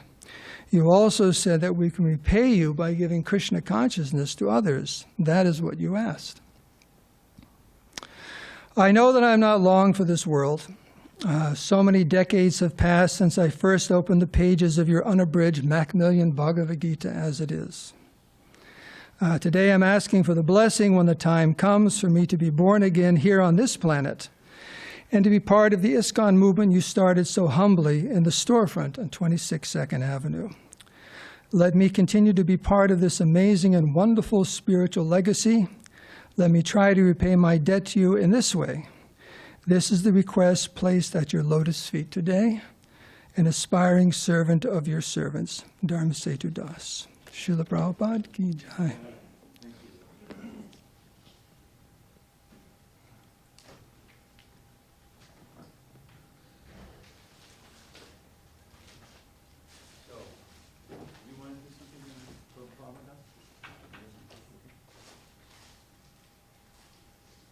So we have a few others. I think Mahabharat will be offering something eventually. But I was wondering if I could have the permission to also read my offering. I read the meaning, but I also wrote an offering for the tributes book. Okay, is there consensus? No objection? Okay. Hare Krishna, Dabir Prabhu. Dhanyavad Pranam. Prabhu, there are few devotees in the Zoom, like Vijay Krishna Prabhu, Fanashri Mataji. They are also in the Zoom, waiting Okay. in queue. I just wanted to let you know. All right. We'll definitely have time. This will just take a few minutes here. And it's only 9:19. Now, who knows exactly when we end? Could someone... 11 what? 11:50? So we're not doing a bathing this year. Can you ask Dharma? Because usually he's in charge of that. 11:50, that's a long way off. Okay. Okay, 11:15 for your confirmation. I'm glad you cleared that up.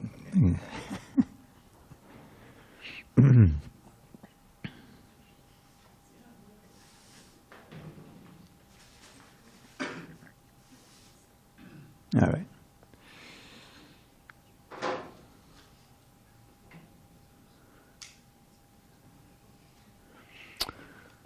Okay. Dear Srila Prabhupada, please accept my most heartfelt, prostrated obeisances in the dust of your lotus feet. All glories to you on this Vyasa Puja day, the 127th anniversary of your all-auspicious appearance in this world.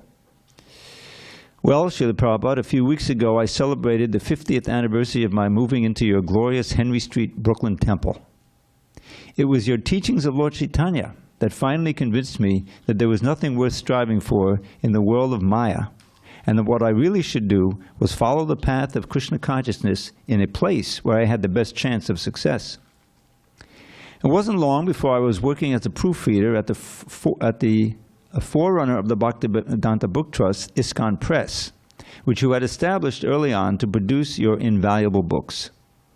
My first service as an editor began in 1975 during the 17 books in 2 months marathon in the spring and summer of that year, when I filled in for Jayadwaita Swami, then Das Brahmachari, at your Back to Godhead magazine so he could devote all his energy to editing the Chaitanya Charitamrita and the 5th canto for the marathon. Then, as the deadline loomed, I also got to participate in the marathon.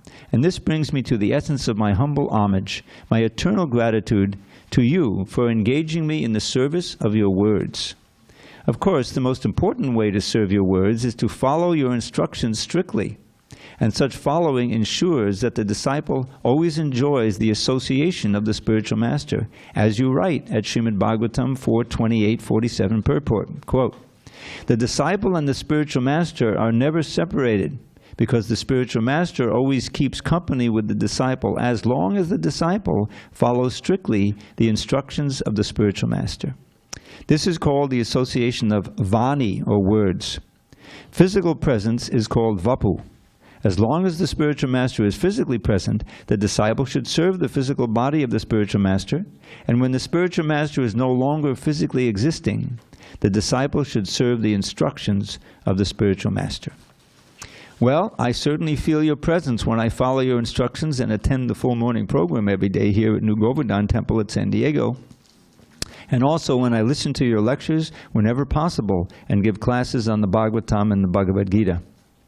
But I also feel your presence when I'm performing my practical service for you, editing your words for force and clarity, as you instructed your first editor, Hayagriva Prabhu, to do in his work on the Bhagavad Gita as it is, and the Bhagavatam.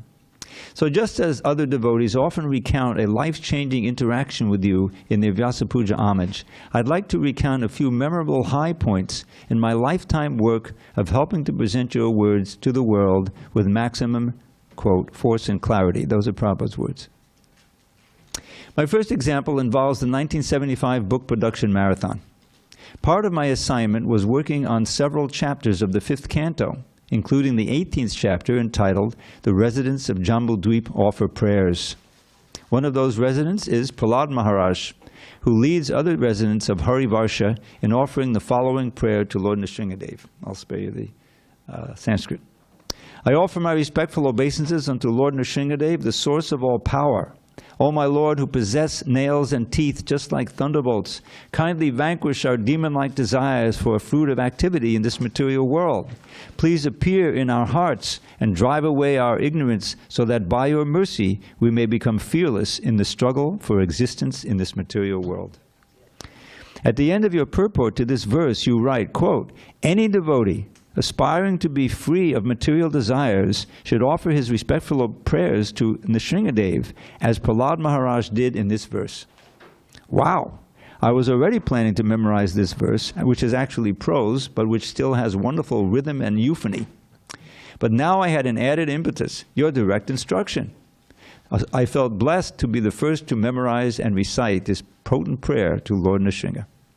My next editing highlight concerns my work on your Chaitanya Charitamrita. Not during the marathon, but 20 years later, when I was asked to go through and correct any errors that had been made in the first printing. After all, getting 17 books produced in 2 months required practically a superhuman effort on the part of the typists, artists, and other members of the production team, especially the editors. And don't forget, there were Sanskrit editors, Bengali editors, and English editors. So it was understood that the books should be gone through thoroughly and any mistakes corrected. Here are a few highlights from what I found. At Madhya 9.362, you dictated this translation. Now you really have to pay attention here to see if there's a mistake, okay? In this age of Kali, there is no other genuine principle of religion. This is what you dictated. This is your original. In this age of Kali, there is no other genuine principle of religion except Vaishnava devotees and the Vaishnava scriptures, devotional books. This is the sum and substance of everything. Pretty straightforward. But in 1975, this was rendered as follows by a rushed English editor. In this age of Kali, there are no genuine religious principles, period. There are only the Vaishnava devotees and the Vaishnava devotional scriptures. You get the problem? This is the sum and substance of everything. So that's saying that all these Vaishnava scriptures, they're not genuine. I felt very happy in 1995 when I could present to you basically your original translation. Quote, in this age of Kali, there are no genuine religious principles other than those established by Vaishnava devotees and the Vaishnava scriptures. This is the sum and substance of everything. So what do you think? Was that a good correction? Should I make that correction? What do you think? Anyone want to object? Later in the Madhya Lila, at 19.157, in the 1975 printing, we find this sentence near the end of the purport. Now this is the teachings to Rupa Goswami, very important. This is the purport. If one thinks that there are many pseudo-devotees or non-devotees in the Krishna consciousness society, one can keep direct company with the spiritual master. And if there is any doubt, one should consult the spiritual master. Sounds pretty reasonable, but this is what Prabhupada dictated. But what you dictated was, if one thinks in the society there are many so-called devotees, or there are so many non-devotees, still one should stick to the society. And if one thinks the society members are not pure devotees, he can directly keep company or in touch with the spiritual master. If there is any doubt, he should consult the spiritual master. I figured you probably would want to include that part about sticking to the society. So I rendered the passage as follows. Even if one thinks that there are many pseudo-devotees or non-devotees in the Krishna consciousness society, still one should stick to the society. If one thinks the society's members are not pure devotees, one can keep direct company with the spiritual master, and if there's any doubt, one could consult the spiritual master. My final example is my favorite catch of all time, which occurred when I was reviewing the Madhya Lila, chapter 13. This chapter recounts Lord Chaitanya's ecstatic dancing and chanting at the Ratha Yatra festival. And at verse 137, we find this translation. Speaking in the mood of Srimati Radharani, Chaitanya Mahaprabhu said, for most people, the mind and heart are one. But because my mind is never separated from Vrindavan, I consider my mind and Vrindavan to be one. My mind is already Vrindavan, and since you like Vrindavan, will you please place your lotus feet there? I would deem that your full mercy. Unfortunately, because the purport you dictated for this verse was handwritten on the reverse side of the manuscript page, the typist missed it and instead appended the purport for 138, text 138, which then had no purport. Here is the missing purport to verse 137. The mind's activities are thinking, feeling, and willing, by which the mind accepts materially favorable things and rejects the unfavorable. This is the consciousness of people in general. But when one's mind does not accept and reject, but simply becomes fixed on the lotus feet of Krishna, then one's mind becomes as good as Vrindavan. Wherever Krishna is, there also are Srimati Radharani, the gopis, the cowherd boys, and all the other inhabitants of Vrindavan. Thus, as soon as one fixes Krishna in his mind becomes identical with Vrindavan. In other words, when one's mind is completely free from all material desires and is engaged only in the service of the Supreme Personality of Godhead, then one always lives in Vrindavan and nowhere else. I felt very blissful when I rescued this gem-like purport of yours from oblivion, Srila Prabhupada. So just to make it clear, The whole Chaitanya Charitamrita was published in 1975, famously, and distributed. 20,000 sets of those were printed and eventually distributed.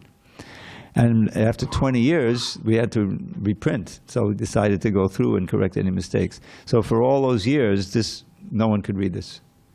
So I thought I felt very blissful when I rescued this gem-like purport of yours from oblivion. I pray that for the few remaining years I have in this body, I can continue to associate with you by serving your words, Srila Prabhupada, both by following your instructions and helping others to do so. Your immensely grateful servant, Dravida Das. Hare Krishna. Now,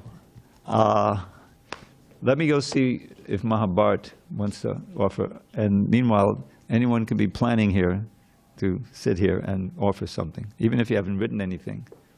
Be nice. We have at least an hour and a half. And then we have on Zoom.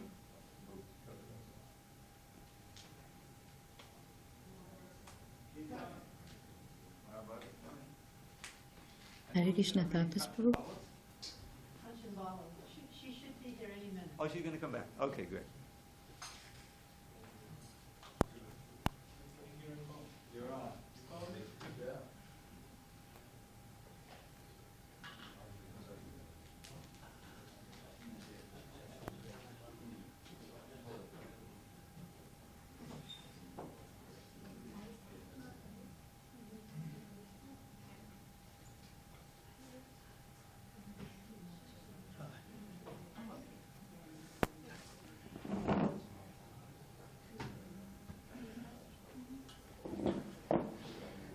Haribol.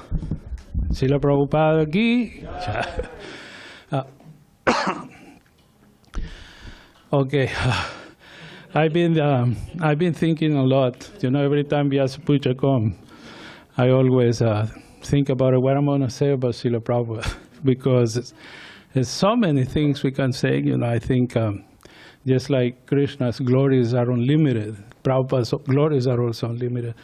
So one of the things that really caught my attention this year was the fact that we always say that Srila Prabhupada is our dearest friend. So I've been thinking about it, what is a friend? Like really, right? And there's many different levels and categories about it. I have some colleagues and people that I've been working for 25, 30 years. That at a given moment, they've been there for me, and I also been there for them. Not for any personal interest, just because of friendship, right? So, yeah, that's a level of friends. And I have my childhood friend.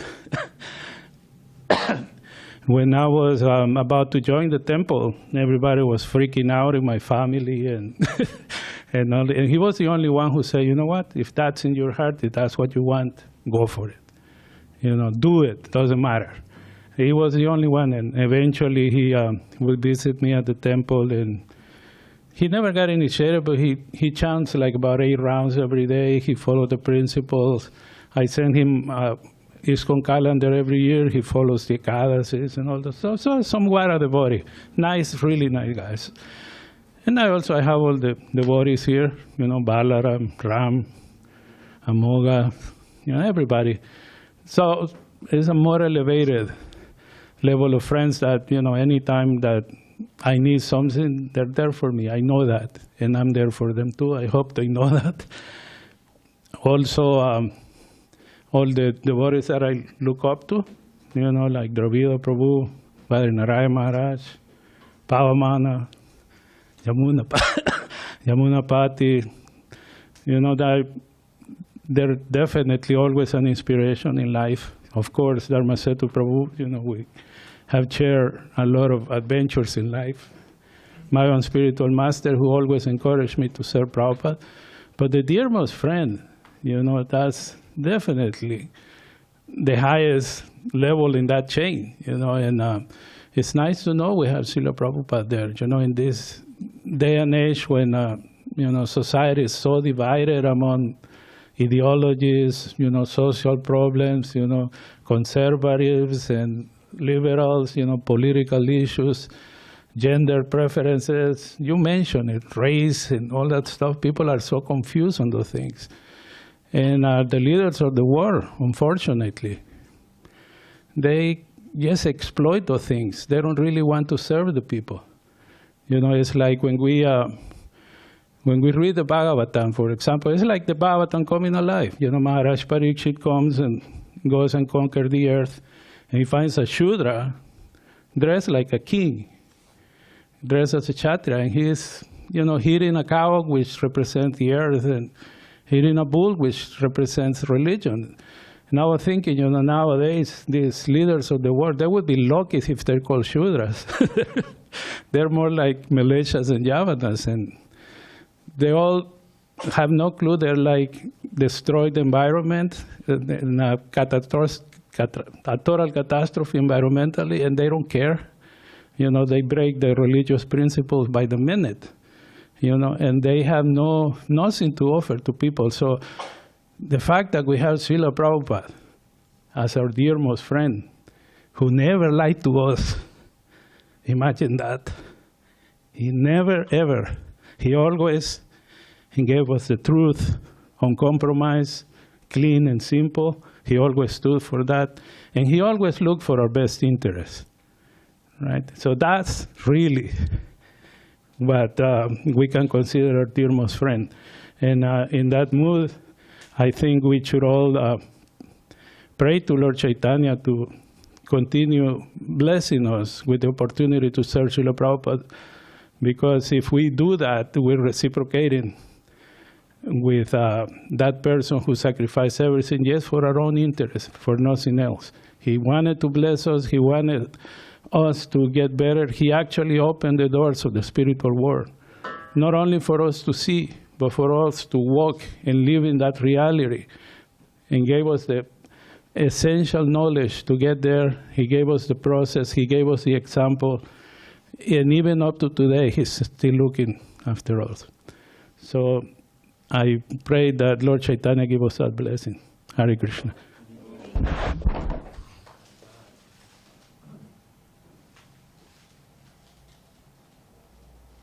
Hare Krishna, Dravida Prabhu. Yeah. Who's speaking? It's Online? Paneshwari Lakshmi. Say again? Paneshwari Lakshmi. Okay, Paneshwari. So I was going to call for any Zoom offerings at this point.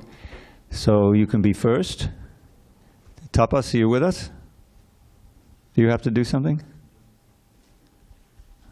I don't know how this works. Is Govardhan around? No. Yeah. I think if you can hear me, it's good. Oh, there you are. I'm here. Okay, Paneshwari. Yeah, you can go ahead, Prabhu. Okay. Om Jnanatimirandasya Jnananjana Salakaya Chakshurunmilitam Yena Tasmai Sri Gurave Namaha Namo Vishnupadaya Krishna Padastaya Bhutale Srimati Bhaktivedanta Swaminiti Namane Namaste Saraswati Devi Gauravani Pracharini Nirvisesha Sunyavadi Pastyatra Deshtayam. Dear Srila Prabhupada, please accept my most respectful obeisance at your divine lotus feet. I have seen a new dimension to the flow of bhakti from your lotus feet to the hearts of all who come in contact with this movement. You have blessed us and you have made our good fortune. You have established temples in all over the world, and you have developed these beautiful centers of devotion for us. This is a place where we have developed wonderful friendships and wonderful associations. And most of all, you've established our most beloved Lord and Lady, Sri Sri Radha Giridhari. It is here that that flowers our devotion. You have blessed us and you have made our good fortune. I have seen how this Krishna Bhakti flowers in the hearts of everyone who comes in contact with Sri Sri Radha Giridhari. From the children who are touched, I'm inspired by all of the devotees that I know. I'm inspired by those who are my contemporaries, those who are my seniors, who have guided me, who've protected me, and who have supported me in my devotional service. But now I am inspired by the children. I am inspired by their spontaneous devotion. And it reminds us that this is not it is natural. It's a natural inclination of the heart. And through these children, we find how this devotion really flows. And through the association of Sri Sri Radha Giridhari, so many other devotees are being inspired to bring their talents to the fore. And again, it shows us that everything can be utilized in the service of Sri Sri Radha Giridhari. You have said everybody has a place in devotion and everybody has a service. Each one of us has a gift, a special gift that is given by Krishna in order to serve him. And I have seen this flower in the hearts of all who I come in contact with, whether they are children, whether they are adults, whether they are new devotees or old. And I understand that as this flowering continues, this is how you have blessed us. This is how you have brought us together. And this is how you inspire us. You are forever in our hearts. You are forever in the midst of this movement. You are ever our pilot and you are ever our guide. And I thank you from the bottom of my heart that without you, I would have been lost in this ocean of material suffering. And by the mercy of my spiritual master and my loving spiritual grandfather, Srila Prabhupada, I forever am indebted to you. And I will continue to serve you in any way possible. Thank you. Hare Krishna. All glories to the assembled devotees, all that are there and all that are soon to come. Vanchakalpatarubhyasya kripasindhubhyevacha patitanam bhavanebhyo vaishnavebhyo namo namaha. Hare Krishna. Thank you very much.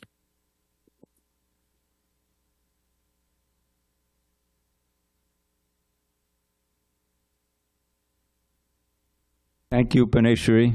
Hare Krishna. Wonderful. Tapas, is there one more? Are you there, Tapas? Yes, Prabhu. There is one more. Vijay Krishna Prabhu. Okay. May I? Ever said no? Yes, Vijay Krishna, please. Yes, Srila Prabhu. Thank you very much. You're most kind. Srila Prabhupada, my offering is based on a list of 5 questions, and then the answer to the 5 questions is going to be given by you yourself.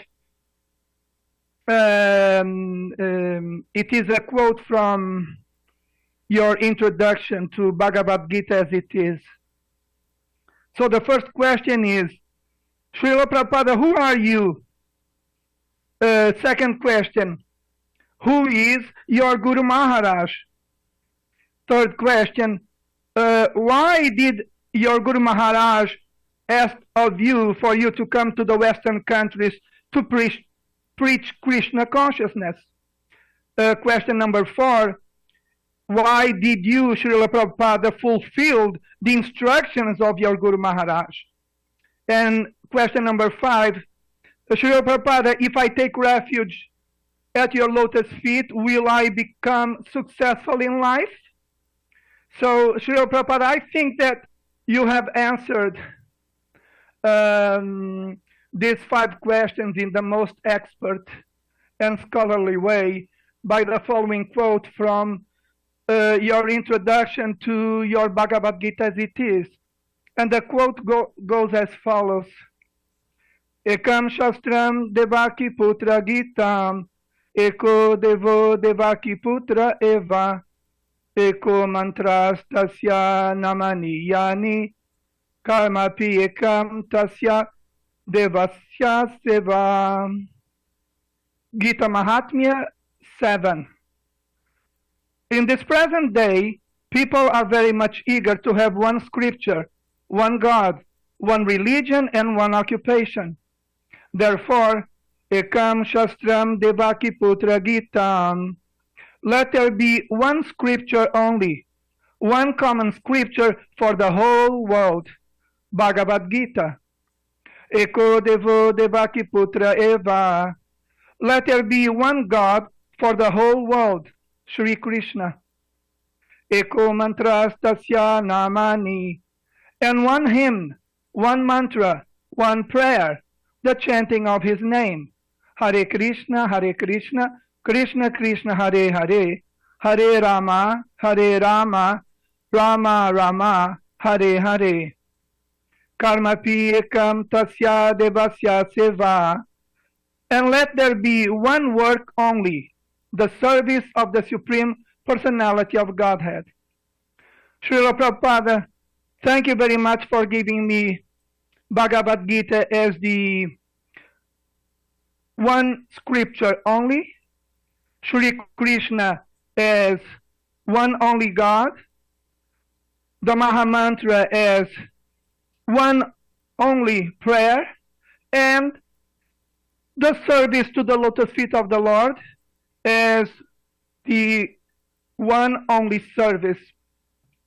I think that by this quote you did answer my 5 questions. Thank you very much. Hare Krishna. Srila Prabhupada, if I may, happy birthday.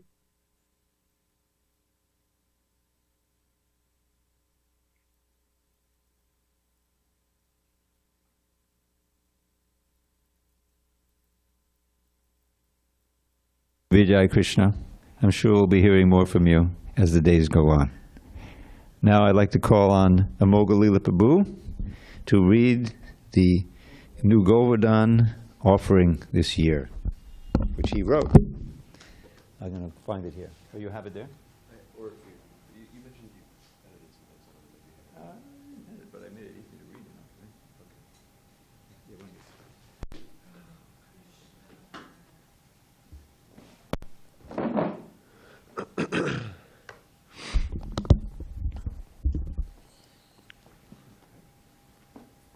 You know what this thing is. Yeah.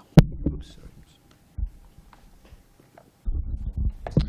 Om Ajnanatirmirandasya Jnananjana Shalakaya Chakshurum Militam Yena Tasmai Shri Gurave Namaha. Nama Om Vishnupadaya Krishna Prasthaya Bhutale Srimati Bhaktivedanta Swami Nityanamine Namaste Saraswati Deve Gauravani Pacharine Nirvishesha Shunyavadi Paschatya Deshatarine. Dear Srila Prabhupada, this material world is, as your Gurudev once said, not fit for any gentleman. It is a nasty, impersonal, disease-ridden pit. Nonetheless, like pigs enamored with eating stool, the living entities in this world are blind to its evils, bewildered by the prospect of indulging their senses. The inhabitants of San Diego are certainly no exception. Most are satisfied, laid back, and become uptight if disturbed. Some are thoughtful, but battered by thousands of moronic philosophies battling to the death in their heads. All are certainly lost, looking desperately for the happiness they hear so much about, but never experience. The only good thing that ever happened to San Diego was that you visited here, Srila Prabhupada. Anywhere you mercifully place your lotus feet is verily purified, a tirtha on par with the spiritual world. One such place is Balboa Park, where thousands of your books are being distributed every month. Balboa Park was developed for a cultural exhibition in 1915, meant to showcase, quote, man's progress and achievements. Since then, it has been considered the cultural heart of San Diego. That heart now beats with the Brihat Mridanga, which dismisses all of their progress and achievement as Shrama Eva Hi Kevalam and establishes Bhagavat Dharma beyond a shred of doubt. That place which on a morning walk you lovingly compare to Dwarka has now become that, due to the mercy of the dust of your lotus feet. Speaking through Srila Bhaktivinoda Thakur, Lord Sri Chaitanya Mahaprabhu declares to the conditioned souls, Ami bina bandhu ar ke ache tomar. Other than myself, you have no friend in this world. Where is friendship other than in you, Srila Prabhupada? In this world, friendship is empty, meaningless. It is based on mutual exploitation and ends only in misery. You, however, have been empowered to introduce everyone to the Supreme Friend, Lord Gauranga Mahaprabhu, whose friendship is unconditional and eternal. In this way, you are the truest friend of anyone in this world, and only you can actually bring substance and meaning to the word. It is absurd to think we can adequately glorify you, Srila Prabhupada. What can an ant understand of the intricacies of human culture and behavior, or a frog of the expanse of the ocean? How much can we really appreciate you or what you have given us? Not enough, surely. We do, however, know you as the founder Acharya of ISKCON and the BBT, and as the one who cared to come save us. We also know that anything is possible by your mercy. Thus, with the hope of obtaining but a drop of that divine mercy, We pray to continue to expand our feeble attempts to spread your glories and the glories of the Lord in San Diego and throughout the world. Your servants at New Govardhan Dham, San Diego, California. Hare Krishna.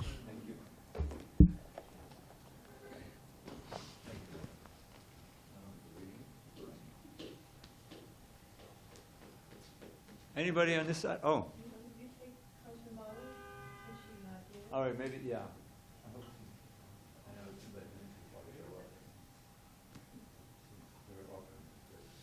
Do you have something like that?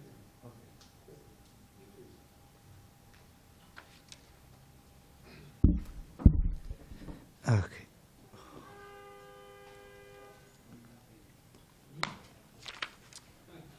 Okay. Okay. Hare Krishna. So I'm going to read this offering from Kanchan Bala Mata. Some of you, probably, I don't know if there's anyone here, but some of you may not know exactly who Kanchan Bala is. Kanchan Bala joined the movement in 1966, I believe, in 26 Second Avenue. And then she went to Boston and she met Madhusudan there, and they were married for many, many years. And of course, Chintamani is their daughter. And over the years, when she would come and read her offerings, I was just stunned. Very, very wonderful remembrances of Prabhupada and her. So I'm not going to be able to do justice to her personality here, but I'm sure this is in that category. And for one reason or another, she couldn't be here at this time, although she was here earlier.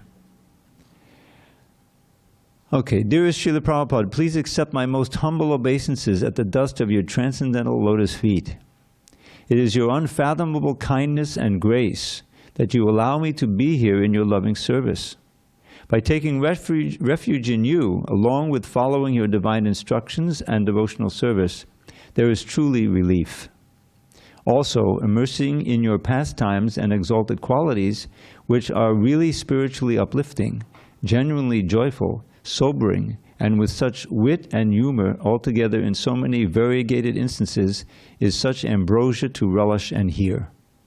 Srila Prabhupada, being the most compassionate, so that was in the second person, now she's speaking. Srila Prabhupada, being the most compassionate, he was the most expert too, knowing how to engage everyone in devotional service one way or another.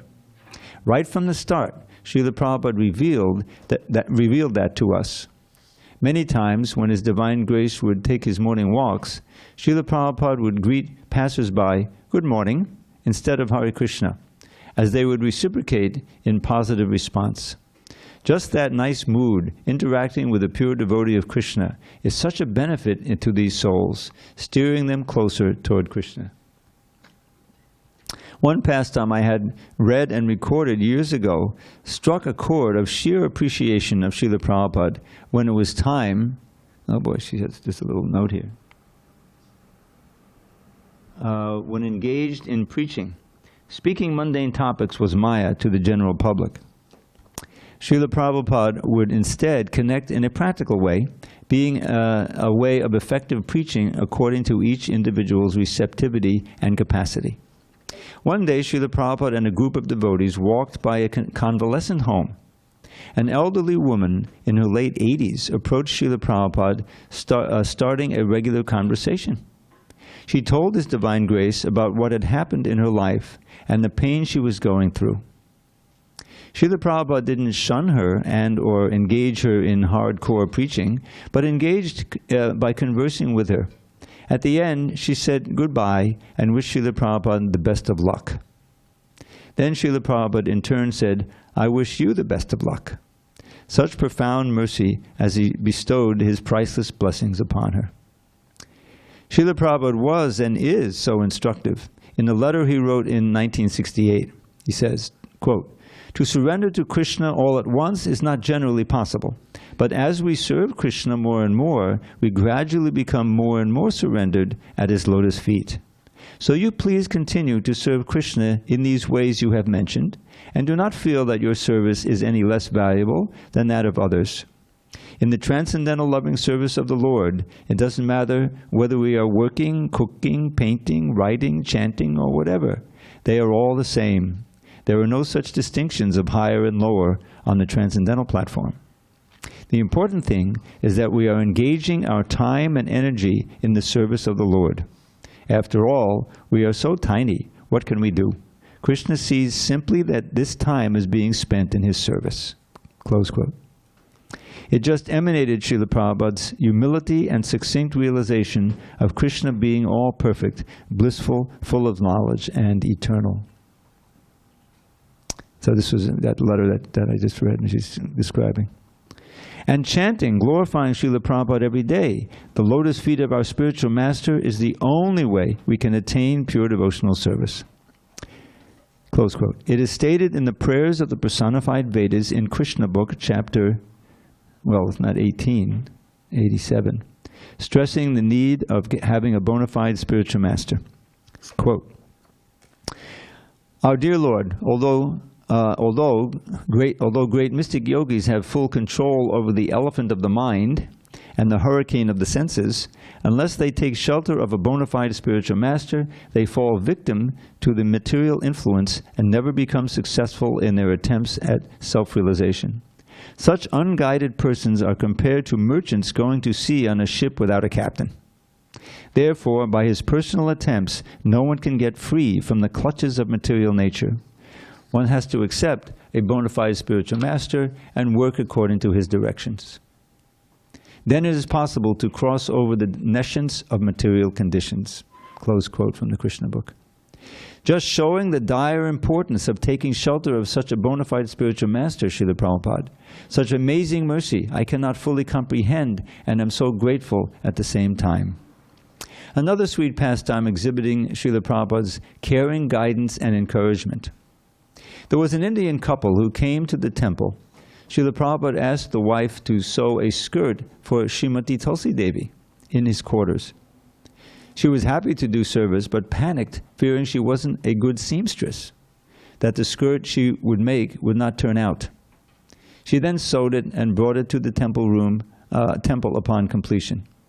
The devotees saw it and said it wasn't nice. Immediately the wife started to cry.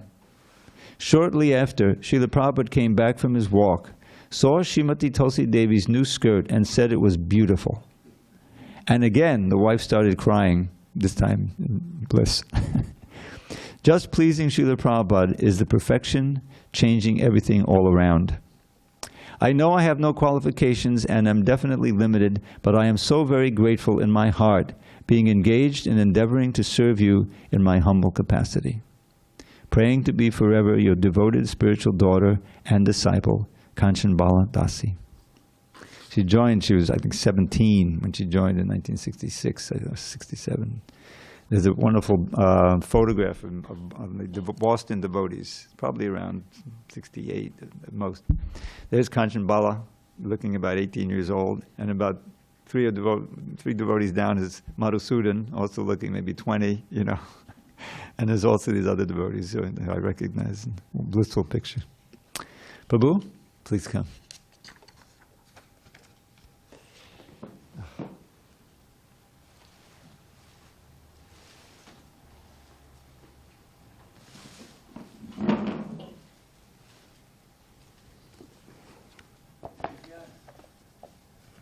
Stay. Amagena tamanandasya gananjana shalakaya chakshu unmilitam jena tasmai Sri Gurave namaha. Namam Vishnu Padaya Krishna Prastaya Bhutale Srimati Bhakti Vedanta Swaminata Namane Namaste Saraswati Deve Gauravani Pracharane Nirvasesha Sunyavadi Pastachare Satarni. So thank you. Hare Krishna.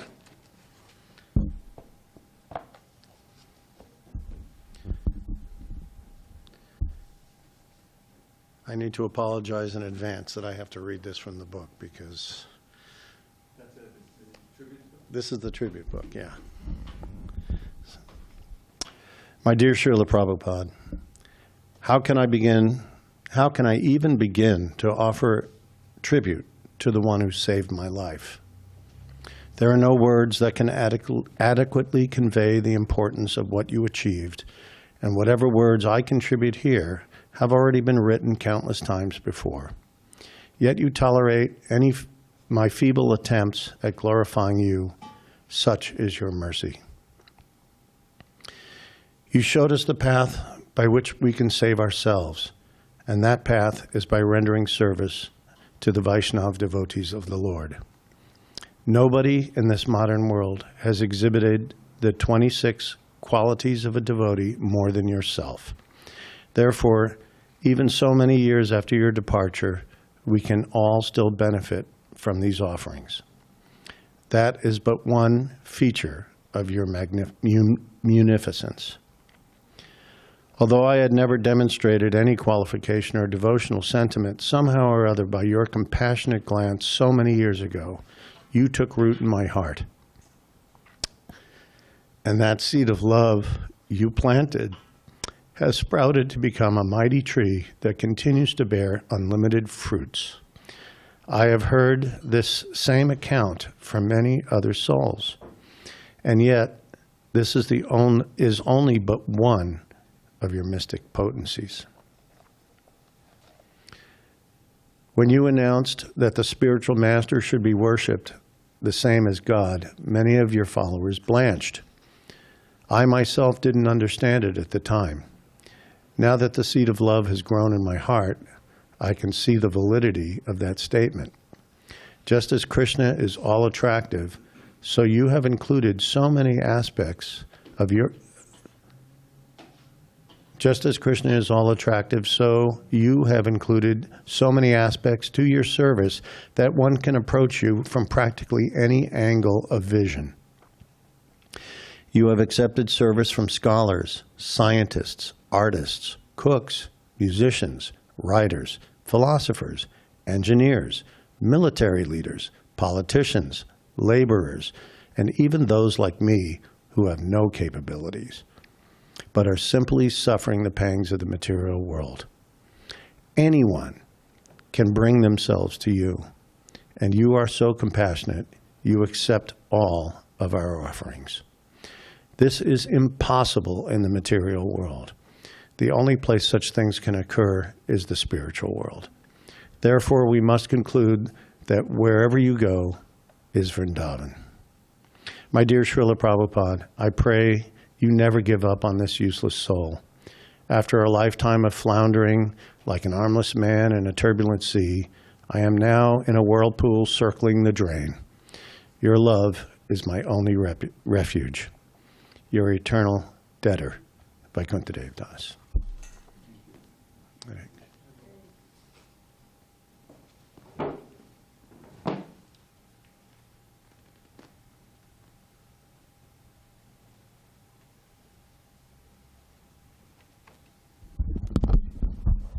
Kanchan Bala, I'm so sorry, we read your offering already.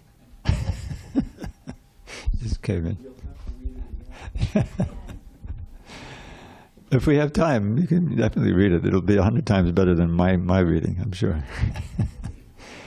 So, Govardhan, you have something? Yes. Please read. And anyone else, please, afterward, raise your hand and we'll try to accommodate you. We have time.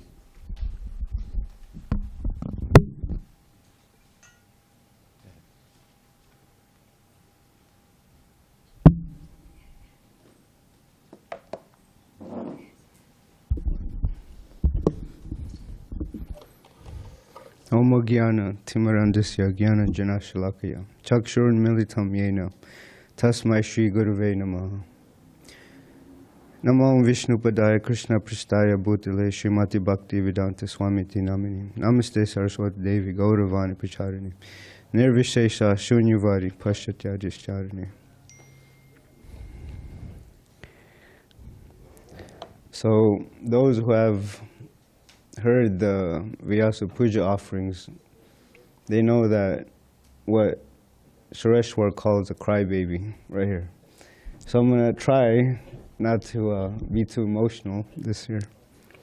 So, dear Srila Prabhupada, please accept my humble obeisances at your lotus feet. I hope you are satisfied with how your ISKCON movement is progressing. I know we are imperfect with many shortcomings and weaknesses of heart, but your disciples and grand disciples are trying their best to keep ISKCON moving forward in the right directions. Whenever I think of the difficulties I face in my devotional life, these are nothing compared to all the sacrifices you made coming to the West. All odds were against you. Your godbrothers were not very supportive. You were not in good health. You were an elderly man, and you arrived all by yourself, leaving Sri Vrindavan Dham behind. Of course, you said you were never alone. Your spiritual master and the holy name are always with you. These are just some of the external struggles mentioned in your books, lectures, and talks with your disciples. We can't comprehend the full extent of your compassion while enduring these hardships in order to give us all Krishna consciousness. We eternally thank you, Srila Prabhupada. With this being said, your efforts did not go to waste. Not only are there many ISKCON temples around the world, but your books are being distributed every day in almost every country. By your divine grace, books, devotees of Lord Krishna are manifesting throughout the world. Being a useless fool, I am somewhat capable of distributing your transcendental books. When I go out on Sankirtan, I try to imbibe your mood of compassion towards everyone Krishna sends my way. Due to ignorance, they neither know the goal of life, nor do they know the horrible sufferings awaiting them. What is their hope? Who will tell them that their efforts for a comfortable material life are useless? Who will awake them from their meaningless temporary dreams of material enjoyment? The complete answer to these questions are through book distribution, prasadam distribution, and Harinam Sankirtan. This is an opportunity to associate with your devotees. Everyone benefits. The person who gives books, the person who reads your books, and anyone who touches or sees your books, they are all benefited. How wonderful and merciful is Lord Chaitanya Mahaprabhu's Sankirtan movement in Kali Yuga. I hope my small efforts are good enough to count as service to your lotus feet. All glories to Srila Prabhupada. From an insignificant servant of your servant, Govardhan Das.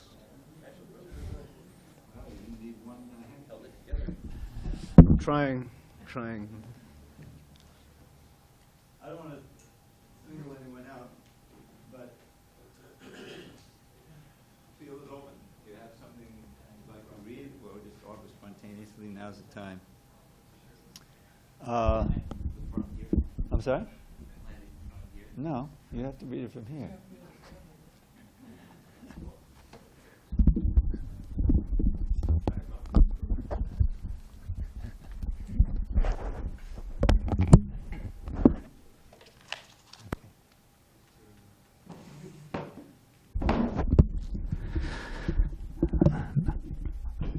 Namo Vishnu Padaya Krishna Prashtaya Bhutale Srimate Bhakti Vedanta Swami Niti Namine Namaste Saraswati Devi Gauravani Pacharine Nirvisesha Shunyavadi Vaschatadeshatarine. As I was reflecting on Srila Prabhupada's contribution, I was just thinking, being great on this is the day, especially, but in general every day when I pay obeisances to Prabhupada, I just try to reflect Prabhupada's contribution to this world. I mean, there's a song His Holiness Jayapataka Goswami had written some years ago. He says, if Prabhupada, Jadi Prabhupada na hoita tabe ki hoita. If Prabhupada wasn't there, what would happen to this world?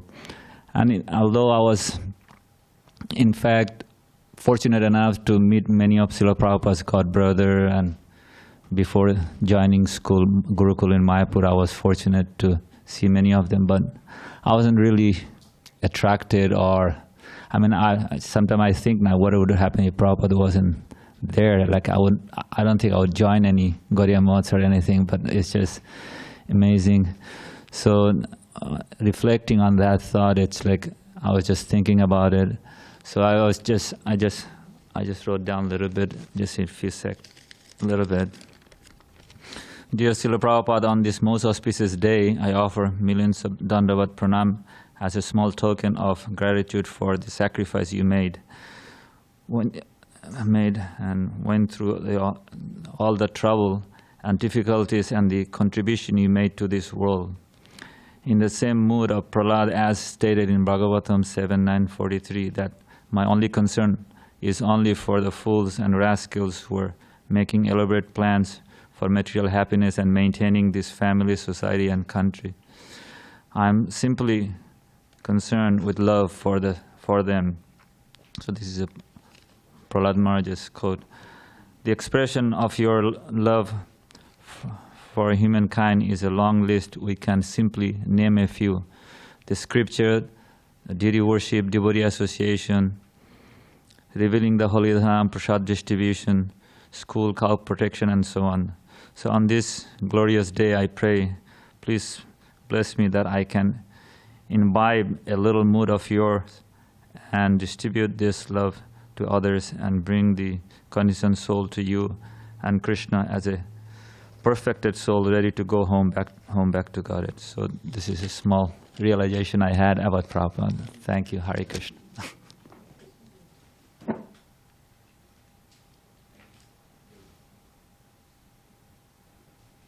So, the invitation is open. Old, newer. Anyone who wants to say something, even a few words? Dvijamani Prabhu. And then if there's we have, 11 till 11:15, I believe, right? Okay. So if there's a lull, I'm going to read some of the offerings from legendary figures like Jayapataka Swami and Gopal Krishna Maharaj.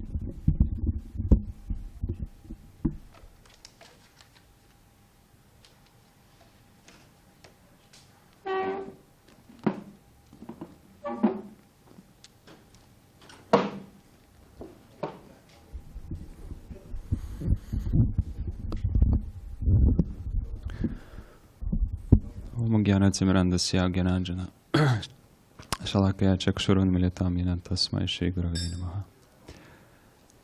Thank you so much for the opportunity to say something. I was thinking about what should I say today on this very glorious day, and I realized that I don't even fully understand where I stand before Srila Prabhupada and how much I am indebted to Srila Prabhupada. And I feel like speaking on such day, it's a wonderful opportunity for us to express gratitude, to be grateful to Srila Prabhupada and his wonderful devotees, and to also ask for their mercy and forgiveness. And as we all know that in this material world there is no mercy. It's called pavarga, and we experience so many states of suffering. We have to labor so much, and after laboring very, very hard, we become completely exhausted and tired. And just like a horse, when a horse is working hard, she starts to foam from her mouth. So we see that people also become so completely exhausted from this material life, and then we look at the result of our activity and we understand that there's actually just dissatisfaction and disappointment. And then we also feel very fearful of losing our position or losing people that we love and care about. We lose things, we lose our place of where we stay, we might lose our job. So we experience fear, and after fear comes death. We too, it's also unavoidable. So this is the life we're facing. But nevertheless, I am very, very fortunate, as all of us, that we've met somebody who showed us the way to Srila Prabhupada, wonderful movement, International Society for Krishna Consciousness. And now we have a great opportunity to become free from suffering and ignorance, free from all the unwanted and bad qualities, habits, and things that we have within ourselves. I remember when I was about to move to the ashram, I was speaking with His Holiness Bajrang Swami Maharaj, and he told me this, he gave me this nice he told me this nice story that life is compared to you sitting on the fence, and you can either move this way, lean this way, or that way. And if you lean this way, then you're going to experience hopeless life and a lot of miseries. But if you lean this way towards Srila Prabhupada and his devotees, then you can experience the real satisfaction and happiness. And by staying in this movement, we can find proper engagement of our mind and senses. And eventually we can come to the path of purification and steady devotional service, and also taste and love of Krishna. And of course I'm very, very far from that, but I'd like to thank Srila Prabhupada and all of his wonderful disciples and grand disciples and all of you in this nice community for giving me a chance to be engaged in Srila Prabhupada's mission, this great mission. And as a brahmachari, being a brahmachari, we sometimes face some difficulties in our devotional life, but yet everybody is facing a lot of difficulties. But when difficulties come, devotees take it as great mercy and opportunity to absorb in Krishna consciousness and develop good qualities such as tolerance. Tolerance is a very important quality for a devotee. And we should pray to, when difficulties come, we should pray to Srila Prabhupada for tolerance. The mercy is there. Our good fortune is created by Srila Prabhupada. Otherwise, we wouldn't see that this movement is going on so nicely, and carry on this mission of Srila Prabhupada is being carried on for such a long time. And I remember recently I met a person on book distribution. I was in Balboa Park walking on the main street, and I came across a family, and it was a small family, just a mother with her children and her mother. And I stopped them and I said that we have these wonderful books for you. Please come take a look. And I showed the copy of JSD, Journey of Self-Discovery. I opened the book with the pictures, and I showed some of the pictures, and then when I flipped to the page of Srila Prabhupada, she looked at Srila Prabhupada and she went like this, oh my God. I just looked, I came across his documentary some days ago. I seen his documentary online. And she told me that it's such a wonderful thing that he did for the whole world. He came to a foreign country without almost anything, and she was really inspired. And she said, now you're approaching me with these books. It's so wonderful. So she took Srila Prabhupada's Bhagavad Gita. And it's nice to see people who are hearing about Srila Prabhupada and who are trying to find Srila Prabhupada's association, who have a sincere desire to read Srila Prabhupada's books.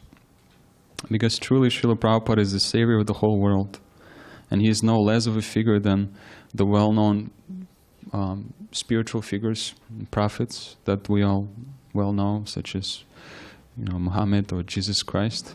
So we should be very, very grateful to Srila Prabhupada and try to repay our debt to him. And since I'm here, I'd like to also thank everybody for taking up this process of Krishna consciousness and trying to serve Srila Prabhupada's mission to the best of your ability. We are a big family, big Krishna's family, Achyuta Gotra. And I also would like to please beg your forgiveness if I have misbehaved around you or made an offense due to my ignorance and lack of awareness. Please forgive me. Thank you very much. Krishna.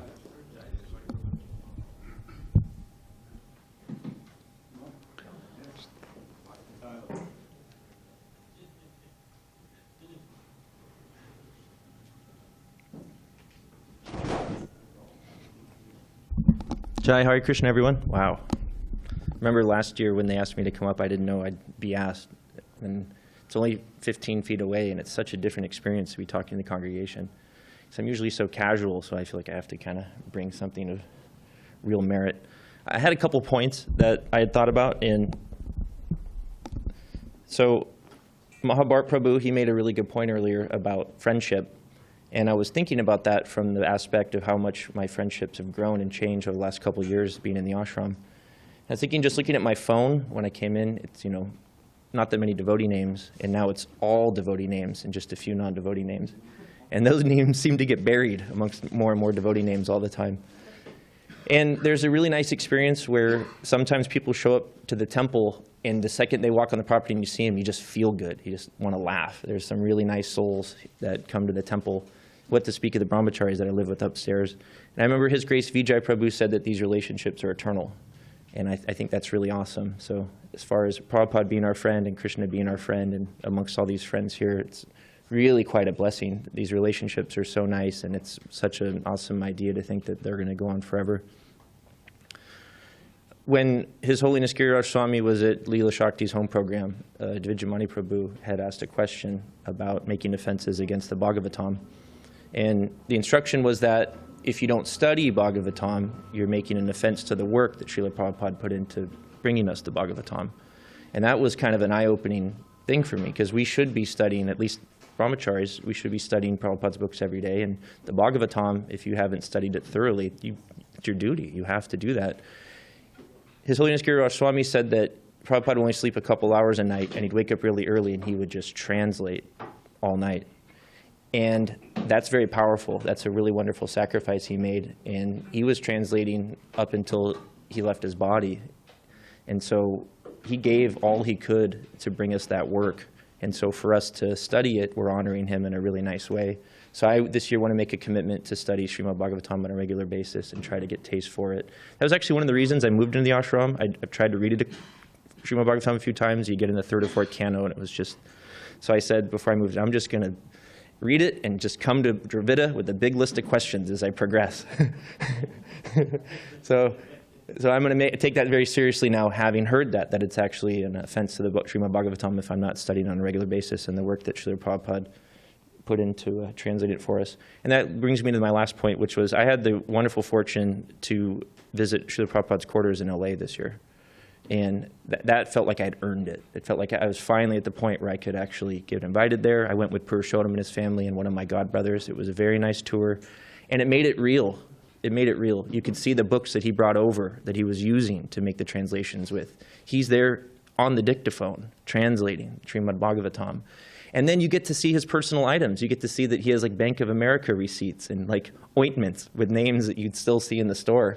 So it was very personal. So I've known him through his books, I've known him through his disciples, and I got to see him actually. I got to see how he lived, and that was very profound. He became a person to me, not just a mythical figure or someone that I had heard about.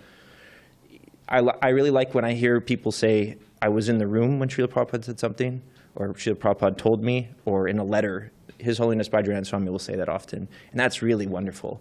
Last year I said this idea that 10 or 20 years, we might not hear that anymore from actual people here saying, I heard Srila Prabhupada say this.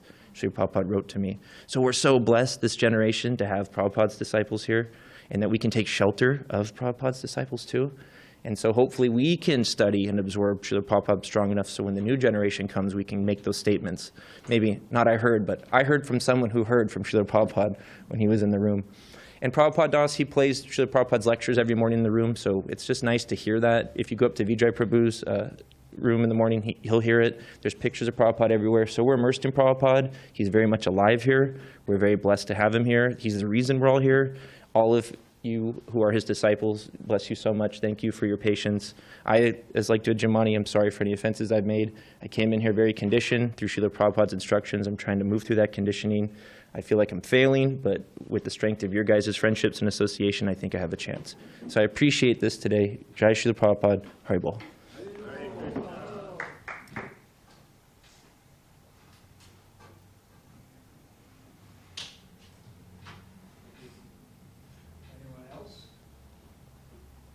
All right, while you're thinking whether you want to do it, I'm going to read some classic offerings, one from Gopal Krishna Maharaj and one from Jayapataka Maharaj.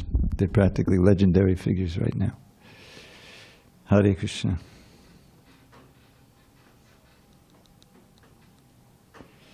Okay.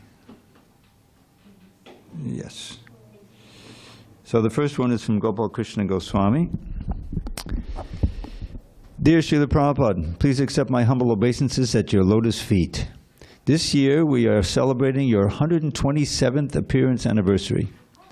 With the passage of each day, your fame is increasing. Haribol. With the passage of each day, your fame is increasing in every corner of the globe. Leaders around the world are appreciating your contribution to humanity. After Rupa Goswami resigned from his government service, Lord Chaitanya instructed him to go to Vrindavan and write books on devotional service, identify places where the Lord had performed transcendental pastimes, and construct temples. You also gave similar instructions to your disciples. Currently, we have 9 temples under construction in North India. Wow. By your mercy, all these temples have unique architectural designs. In March and April, we opened 2 more temples. One was in Gurgaon, the other the Krishna Balaram Temple and Gurukula. I guess that's obviously a different Krishna Balaram temple. The Chief Minister of Uttar Pradesh appreciated the society's work in spreading Vedic culture, including taking care of cows. The important instructions you gave are: 1, always stay in ISKCON and never leave ISKCON. 2, chant 16 rounds every day and read your books. 3, distribute your books. 4, keep our temples neat and clean. 5, worship our temple deities opulently. 6, distribute Krishna prasadam. You wanted everybody who came to our temple to be served prasadam, as they do in gurudwaras and Tirupati temples. 7, follow the GBC. Quote, your love for me will be shown by how much you cooperate with one another after I am gone. Everything you wanted us to do is there in your books, in your dialogues while preaching to devotees and friends. Recently we celebrated the Silver Jubilee of your Radha Partha Sarati temple and the other Golden Jubilee, that's the main temple in Delhi, the first one to build, and the Golden Jubilee of Radha Partha Sarati's installation. The deities were installed by you in Delhi 50 years ago. Your Radha Partha Sarati temple opened in 1998. This temple, now known as the Mother Temple, has given birth to temples in Punjabi Bagh, Noida, Rohini, Bahadurgarh, Dwarka, Faridabad, and 2 in Ghaziabad, 2 temples in Ludhiana and Chippenwada, your office before you sailed to America. The Honorable Prime Minister of India sent a powerful message to your ISKCON. He said, it is heartening to learn about the Silver Jubilee celebrations of ISKCON Delhi. Greetings and best wishes to everyone associated with ISKCON Delhi, as well as the innumerable devotees of Bhagavan Sri Krishna, not just in Delhi, but across the nation and the world over. Okay. For the last 2.5 decades, ISKCON Delhi has bound together the fraternity of devotees of Bhagavan Sri Krishna with the strand of bhakti. Guided by his divine inspiration, it continues to work with a collective spirit. The selfless efforts of ISKCON Delhi to render service to humanity through community service are commendable. ISKCON temples are spiritual and social hubs, upholding the highest traditions of service and devotion. The moving force behind the establishment of ISKCON, Srila Prabhupada's life and teachings, continue to resonate across the world. His endeavor to further spread the divine message of Bhagavan Sri Krishna is truly inspiring. A beacon of hope for every individual and society, the essence of Bhagavad Gita continues to guide humanity the world over. Drawing strength from this scripture, the ISKCON family has made innumerable efforts to promote compassion, harmony, and brotherhood. During my visit to ISKCON Delhi, I was deeply impressed by the manner in which the temple has become a symbol of Bharatiyata. That's from the Prime Minister, all of that. Then there's also the President. The President of India's message was also encouraging. In her address, she stated, I am delighted to know that ISKCON New Delhi is celebrating its Silver Jubilee on April 5th, 2023.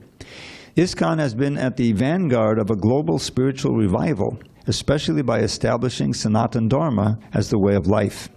ISKCON's temples across the world act as centers of spiritual learning, nurturing values, peace and prosperity through invoking love of Lord Krishna. Every temple is a spiritual shelter built to liberate us from fears and ignorance through knowledge and lift our spirits.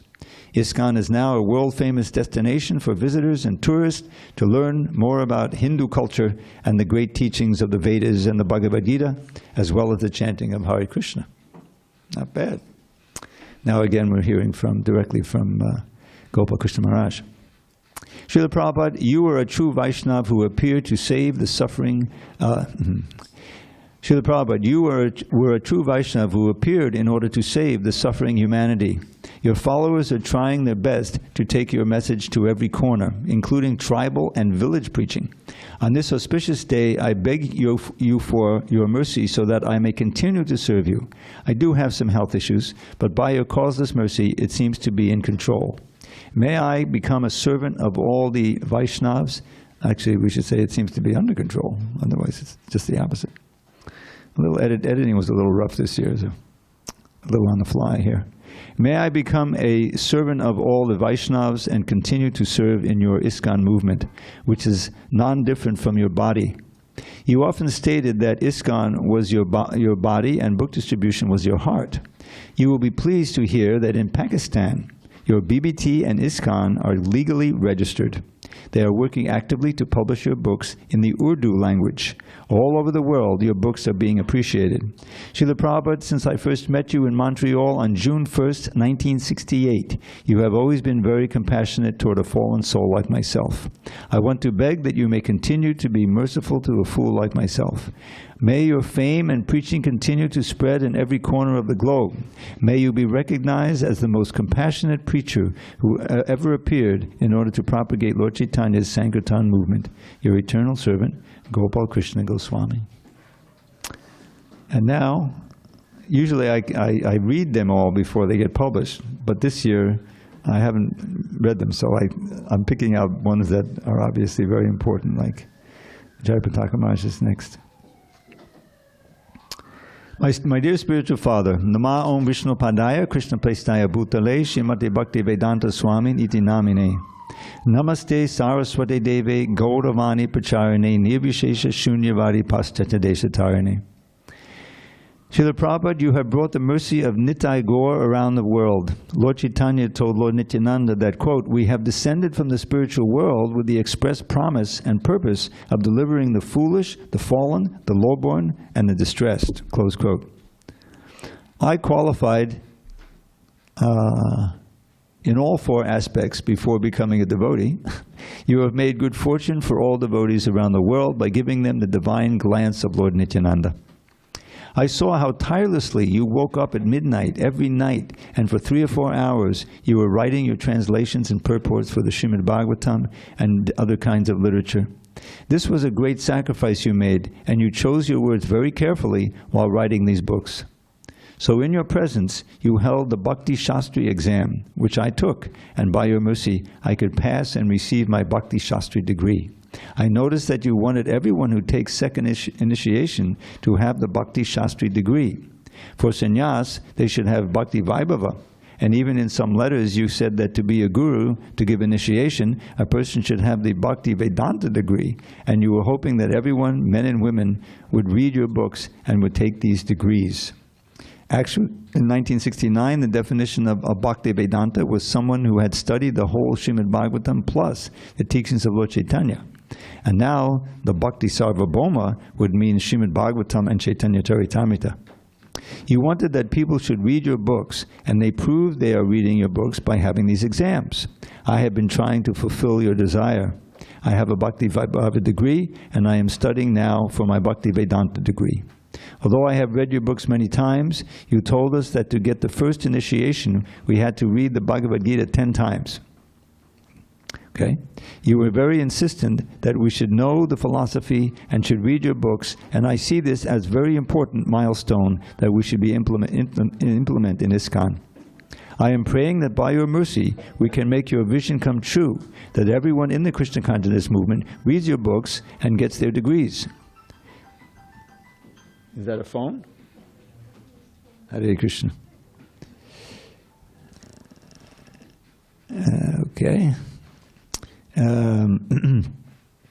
Sometimes the devotees are very proud that they have not read your books, and they don't have any degree. Maybe this is not as important for the disciples who knew you personally, but as the generations go on, the only way they can realize they can associate with you is mainly through your books. So I do hope that reading your books becomes a preoccupation with everybody. I remember how you were explaining that if someone asks a book distributor what is in the book, and the distributor says, I don't know, I just sell the books, you did not want that. They should know what is in the book. They should believe, they should preach it, they should give it out. How can we achieve that? Your vision was that we have degrees, so I want to see that your vision is implemented. Our present Minister of Education also wants to encourage everyone to read your books. I think this is a very enthusiastic and encouraging. And I pray for your mercy that we can base our growing society on your Krishna conscious teachings. Everyone has some different aspect of different idea based on the same scriptures. The scripture is Krishna himself, which is absolute, but different scriptures say different things in different situations. So we need to judge to understand how to apply the scriptures. You are the judge. You are the person who tells us how to understand the scriptures and how to apply this transcendental knowledge. I want your glories to be understood by all the generations of devotees. All glories to Srila Prabhupada, all glories to your sincere followers, your servant of the servant, Jaya Pataka Swami. And we learned last year, I think it was, that there's a long A at the end. It's not Jaya Pataka. It's Jaya Pataka. So, just remember that. Anyone else want to offer something? Yes, I'm sorry, I didn't see you come in. Pav told me. Please, you're welcome.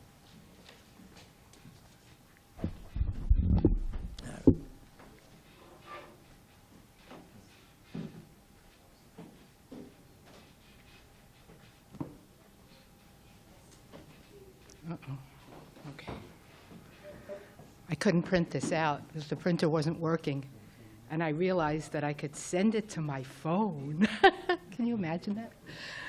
I'm so technologically challenged that anyway, I was happy about that. Nobody else cared. Anyway.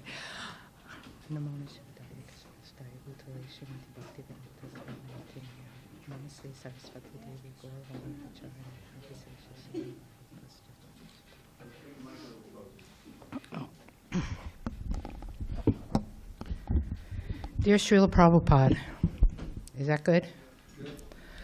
All glories to you on this most auspicious and ecstatic day of the year. Well, it's been a long time since the summer of 1976, when I moved into that 12-story building on 55th Street in New York with Sri Sri Radha Govinda. I didn't come voluntarily, as you probably know, just following my ex-husband, who decided to leave all our possessions and move into the temple. My parents were frantic. They didn't know where we were, and when they found out, came to the temple hoping to get me out. They wanted to have me deprogrammed, but my mother later told me it was too expensive. My brother came to visit me, but would not enter the temple because he thought it was an offense to God, so he met me outside on the corner.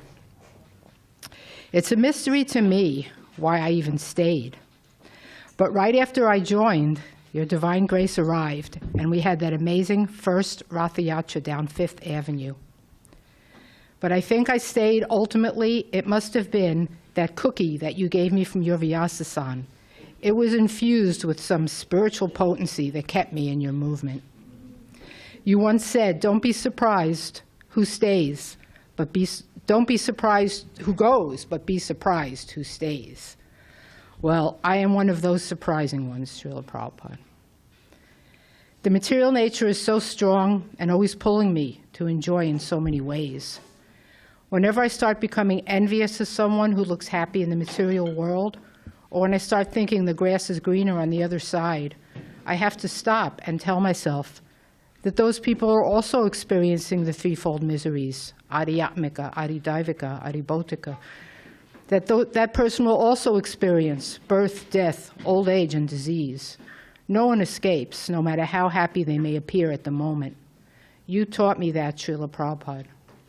And whenever I want some relief, I listen to your transcendental pastimes as told by your disciples in those wonderful videos compiled by Siddhanta Prabhu. Those always help to rejuvenate my soul.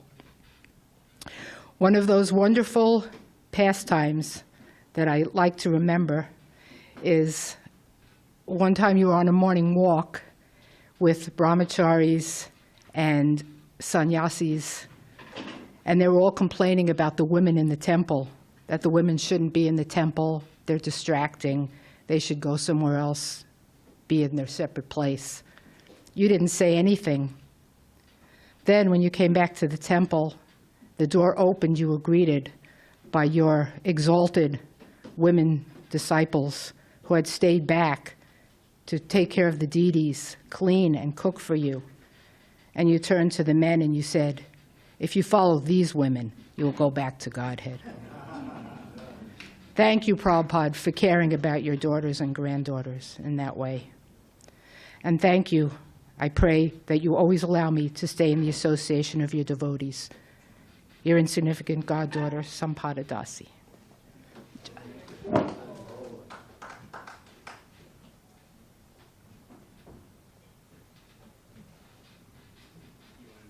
else? Locally here, physically, or on Zoom? Well, if you don't have any objection, I'm going to continue reading from the book. Albeit it's an electronic book.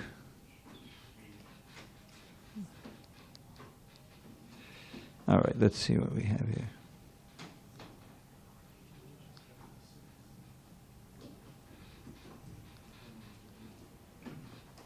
Okay, here's an offering from Malati Devi Dasi, GBC. Okay.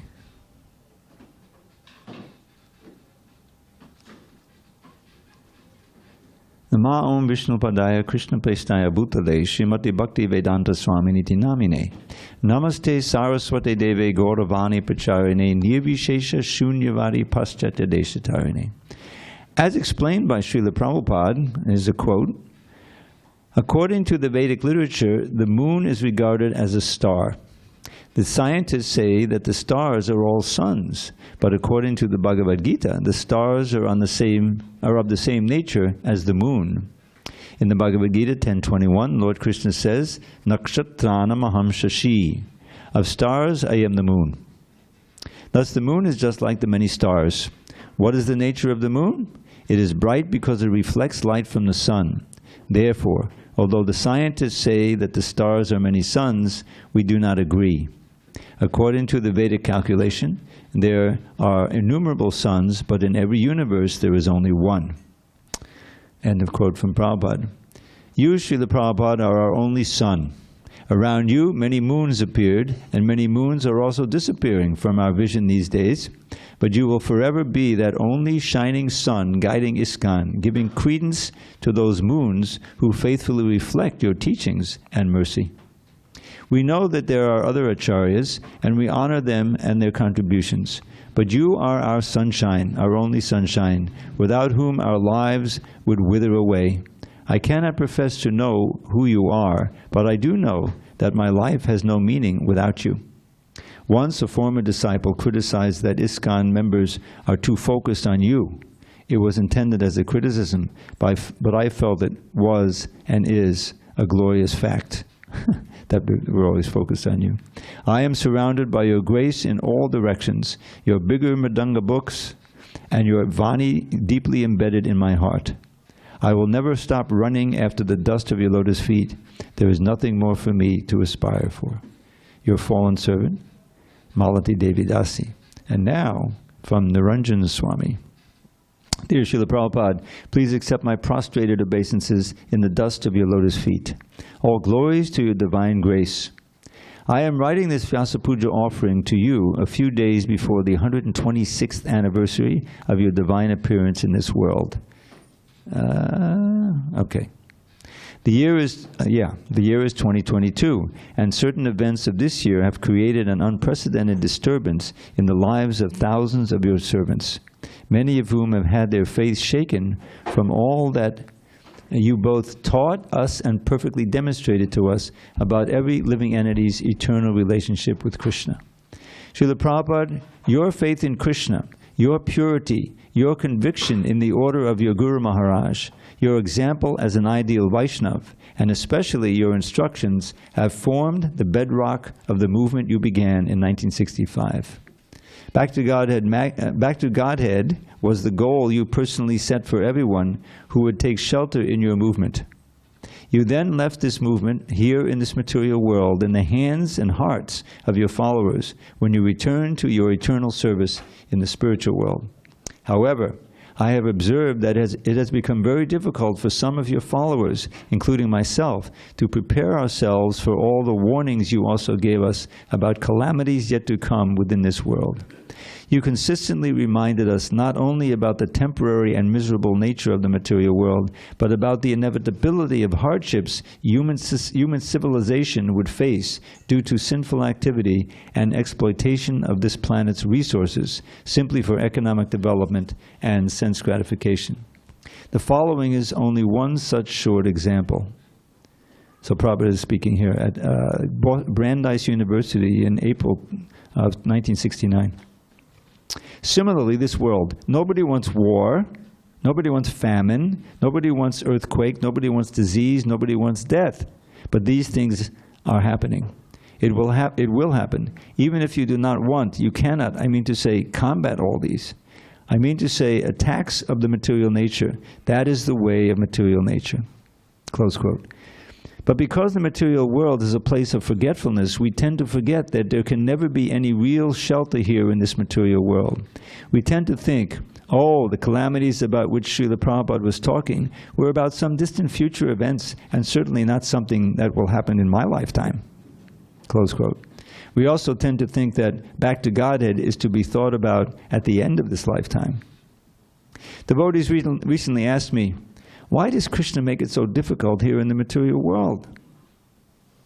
I believe I could give and have already given answers to this question philosophically, but on such auspicious days as the anniversary of your divine appearance in this material world, I prefer to respond to this question with another question.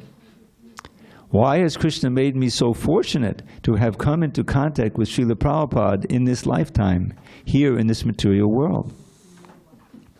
Our good fortune is incalculable. Not only have you given us all the tools required to handle events yet to come, but you have given us the instructions and hope to achieve the shelter of Krishna's lotus feet in this life. This one Srimad Bhagavatam 10.231 verse and your purport says it all, Srila Prabhupada. Swayam samuttirya suddhastadang dyuman Bhavarnavam bhimam adabrasauradaha Bhavat patambo duhanavam attate Nidaya yata sadanugraho bhavan. Translation. O Lord, you resemble the shining sun. You are always ready to fulfill the desire of your devotee, and therefore you are known as the desire tree. When acharyas completely take shelter under your lotus feet in order to cross the fierce ocean of nescience, they leave behind on earth the method by which they cross, and because you are very merciful to your other devotees, you accept this method to help them. Okay. Purport. This statement reveals how the merciful acharyas, and the merciful Supreme Lord together help the serious devotee who wants to return home back to Godhead. Lord Chaitanya in his teachings to Rupa Goswami said, Brahmanda Brahmate Kom Bhagyavan Jeev Guru Krishna Pasade Pai Bhakti Lata Bij. One can achieve the seed of the Bhakti Lata, devotional service, by the mercy of Guru and Krishna. The duty of the Guru is to find the means according to the time, the circumstances, and the candidate by which one can be induced to render devotional service, which Krishna accepts from a candidate who wants to be successful in going back home, back to Godhead. After wandering throughout the universe, a fortunate person within this material world seeks shelter of such a guru or acharya who trains the devotee in the suitable ways to render service according to the circumstances so that the Supreme Lord will accept the service. This makes it easier for the candidate to reach the ultimate destination.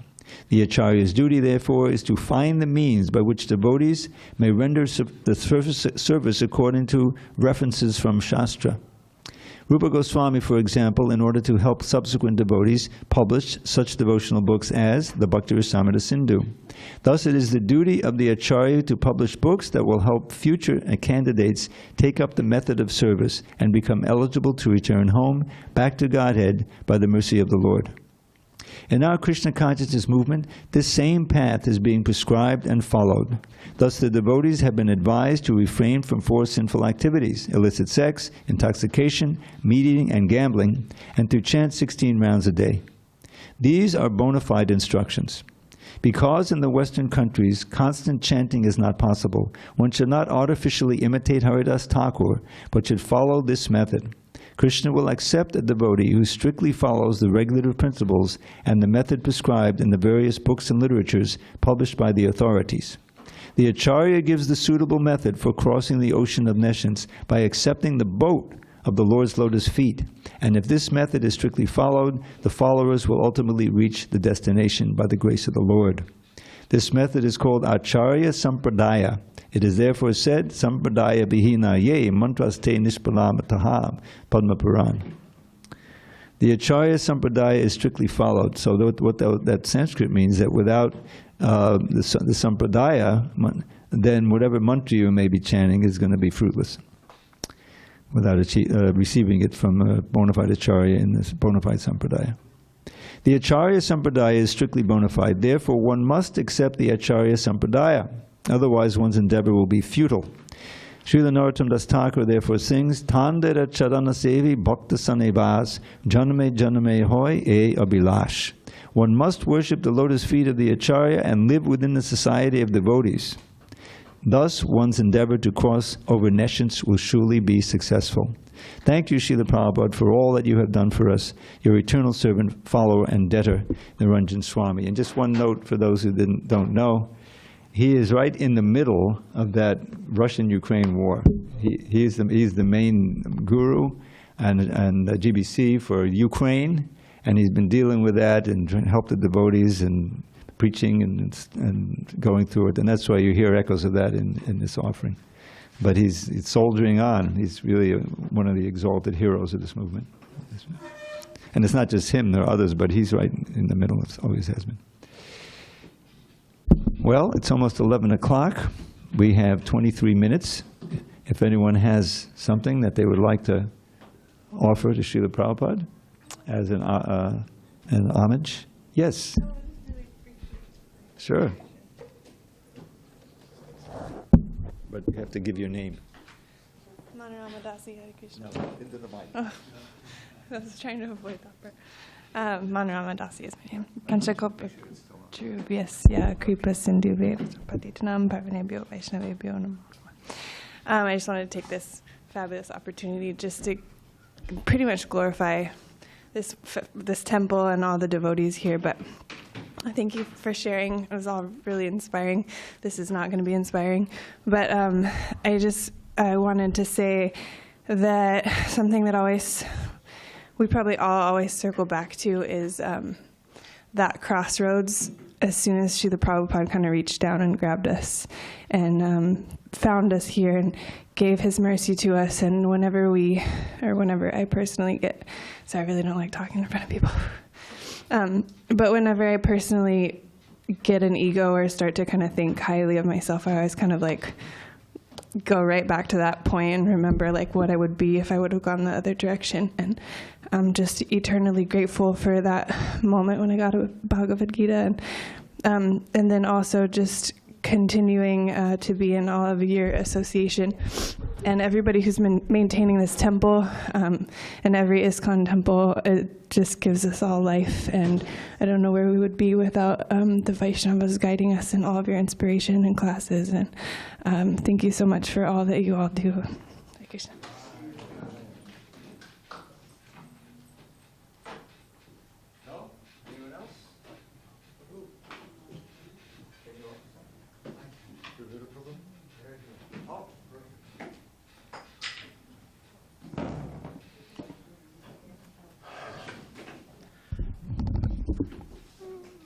So this is the fruit of Srila Prabhupada's coming. And when I think that he stood as a penniless beggar under a tree in Tompkins Square Park with a single pair of car towels, and the seeds that he planted that day have sprouted all over the world. And they continue to sprout. And the fact that second generation, third generation devotees experience the amount of love they have for Srila Prabhupada, that's not ordinary. There is nothing ordinary about Srila Prabhupada. I knew that when I first read his words. And one of the first things I ever heard about spiritual life is that it's continually expanding. It's ever expanding, whereas material life contracts. It grows for a little while, and then it contracts. And I'm in the contraction phase right now, for sure. And I do know, when I first heard it, I was 17 years old. In 1977, my stepfather passed away. Later that year, Srila Prabhupada left us. I think about my stepfather on his birthday. I think about him on his departure day, maybe a couple of times in between. Prabhupada is the first. Prabhupada has been expanding, not just in my heart, but I believe in all of your hearts as well, ever since we were first exposed to his mercy. That proves to me that the spiritual world is ever expanding. And how can we calculate our good fortune? Is it even possible? I don't think it's possible. I mean, so and one of the things that was explained to me that first, that Srila Prabhupada was like an iceberg, that you could only see a very small fraction on the surface, that the depth of his, not just contribution, but his being was so vast, but it was primarily hidden from our view. We couldn't see it. When he incorporated ISKCON in July 1966, there were something like 12 hippies or beatniks living in the temple there on 55th Street, and he incorporated International Society for Krishna Consciousness. Almost everybody there was like, what? There's like 12 of us living in this little storefront. But Prabhupada's vision was such. 10 years later, in July of 1976, I was pulling a Roth cart down Fifth Avenue in New York, along with thousands of other devotees. And that's just one of the miracles that he produced, just one of them. So when Srila Prabhupada mentioned that the spiritual master can be worshipped as, the exact quote I can't remember at this point, but you can worship the spiritual master as God. People didn't know what to think of that, but as a direct representative and as the Shakti of God, there is an element that's non-different, and that's the ever-expanding potencies. So we are all benefit. I cannot thank you all enough for staying with this program, being dedicated, working so hard, and in 10,000 lifetimes I couldn't repay the gratitude. So thank you very much.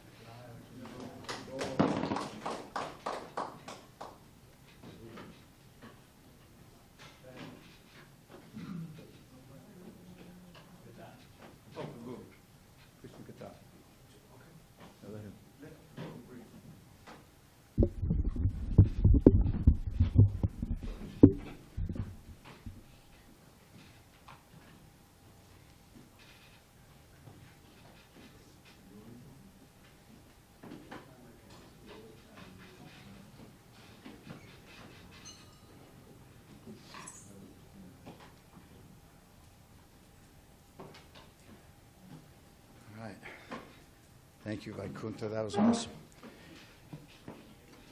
I'm Krishna Kata Das, a disciple of Prabhupada. I was initiated in 1979, and Prabhupada has already left his body in 1977. So there's kind of a term of an in-betweener. And I just want you to know that from my heart, there may be different camps, but I truly believe that everyone is in Prabhupada's camp. There's a famous quote from one of his early disciples that Prabhupada's signature was shown to a savant, a seer in India, that he could build a house that the whole world could live in. And it isn't just what we see in front of us right here, all the souls that are present. But last night in the Krishna Lounge, the whole lounge was jumping up and down, everyone. And this is old and young, and from India, and from the United States, and I saw devotees from Europe. So that is the house that Prabhupada has built. That is the tiny microcosm of what was happening last night, and this is happening all over the world. So, of course, we're going to always be glorifying Srila Prabhupada. And not just on this planet, but when we again hopefully get his direct association again in the spiritual world. So to honor his dearmost activity, which is book distribution, this is what he painstakingly showed us as his example. And we have Vijay present, so I think he'll like this story also. I was very fortunate to have the association of Gaur Sundar, one of Prabhupada's earliest disciples, and Madhuha. And so when I left Hawaii and came to Los Angeles, which is where I was initiated by the honorable position and representative of Prabhupada, Ramaswar Prabhu, I was immediately brought into the Festival of India traveling program. And we went from university to university to university. And so picture LA Rath Yatra without the carts and just a scaled down version. But pandals everywhere and displays, and of course a lot of prasadam and all of Prabhupada's books on several tables. So this was the vision of Prabhupada's stout devotee Charu Das and Madhuha Das. And so I was a part of this, and it went on for many, many years. So one important story that I remember that was really quite astonishing, because I became fearless in that moment. And it's not always easy that we would lose our fear, because we have a lot of fear. And I remember Prabhupada was asked, you know, if everyone chanted like you and became as Krishna conscious as you, what would be the result? And his answer was no fear. So here's a moment that I can share with you. And it wasn't meant to turn into a book distribution phenomenon, but it did. And this is what happened. So we were in this very tight schedule, going from university to university, and somehow there was a break in the going to another university, and we went to Davis, California, to one of the first Whole Earth festivals in California. And that's where it was being held. So we arrived and we set up the day before, and then very early in the morning we're cooking all these foodstuffs, all this boga, and we had finally finished and we were ready, and Madhuha said to myself and a few of the other brahmacharis, walk around and just see the field and become knowledgeable on who we're going to be preaching to, and check the other booths out and just see what's out there. So I grabbed a Bhagavad Gita, and this was a Macmillan version, one of the big books, Prabhupada's favorite version. And so there I was walking around this festival on the grounds of the university, even though it wasn't a university program per se, it was a Whole Earth. And there was this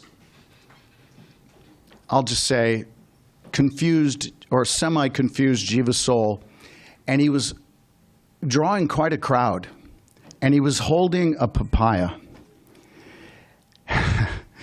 And he was being a Mayavadi. He didn't know he was being a Mayavadi, but he was saying, we are all one with God. In fact, we're all the same as this papaya. And he would hold the papaya up when he would say this. So there I am, and I had just got through with several weeks of Ramaswara Prabhu's expert, deep understanding of Achinta Bheda Veda Tattva. And so I just held up Prabhupada's book, and I said, you're only half correct. And everyone turned and looked at me, and there I am, shaved up and in a saffron dhoti and kurta. And I said, if you want to know the other half of what this man is saying, you follow me to our booth, where I will give you one of these books, and you can read about the truth, the whole truth, because what this man is saying is only half correct. Now, that wasn't me saying that. That was Prabhupada just taking me as an instrument. And to that point, I had suddenly this following that this papaya guy had, following me to the Festival of India booth, where we not only distributed cases of Bhagavad Gitas, but pakora boats. I don't know if you guys remember some of the older devotees. It was a small paper, I don't know what you call it, like a bowl, but French fries used to go in them. So we would buy these from Smart and Final, and we would put pakoras and chutney. And we called them flower boats. That was because we used cauliflower as our pakoras. So we were distributing hundreds and hundreds of flower boats and cases of Bhagavad Gitas. And it is this kind of effect that Prabhupada has on all of us, right? When we're here, there's no fear. This is our family. We're home. I go home where I lay my body down and take care of my family. But when I come here, this is where my real family is. And I'm always trying to get my family to come here and meet my real family. And my mother's been here a few times and gotten your association, and she's very appreciative of that. And she talks about Dravida and Badri Narayan and all the time. Always talks about them. How are they doing and what are they up to? So this is just one tiny story from my small window into the spiritual world, but this is the kind of effect that Prabhupada has on all of us. So thank you for letting me share, and thank you for being my family. All glories to Srila Prabhupada. Hare Krishna.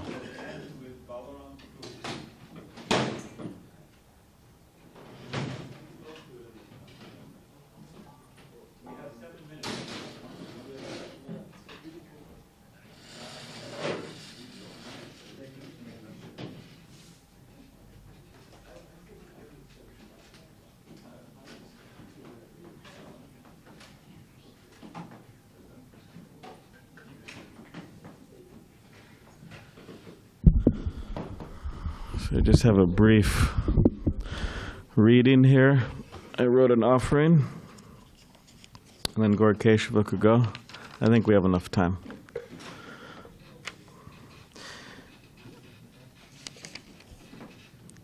So it's a little personal, but we're, as Krishna Katha was saying, we're amongst family, so personal. So this is, Dear Srila Prabhupada, please accept my humble obeisances. All glories to you and your sincere followers. I am initiated by your dear disciple, His Holiness Giriraj Swami. Therefore, I am naturally your grand disciple. And as nature has it, the grandfather is more merciful than the father. Therefore, on this auspicious day of your appearance, I am shamelessly asking for your blessings. I met you in the form of your books when I was 16 years old, and ever since then I have been connected to you. I have spent the last 18 years trying to serve you, your mission, and the devotees of your movement.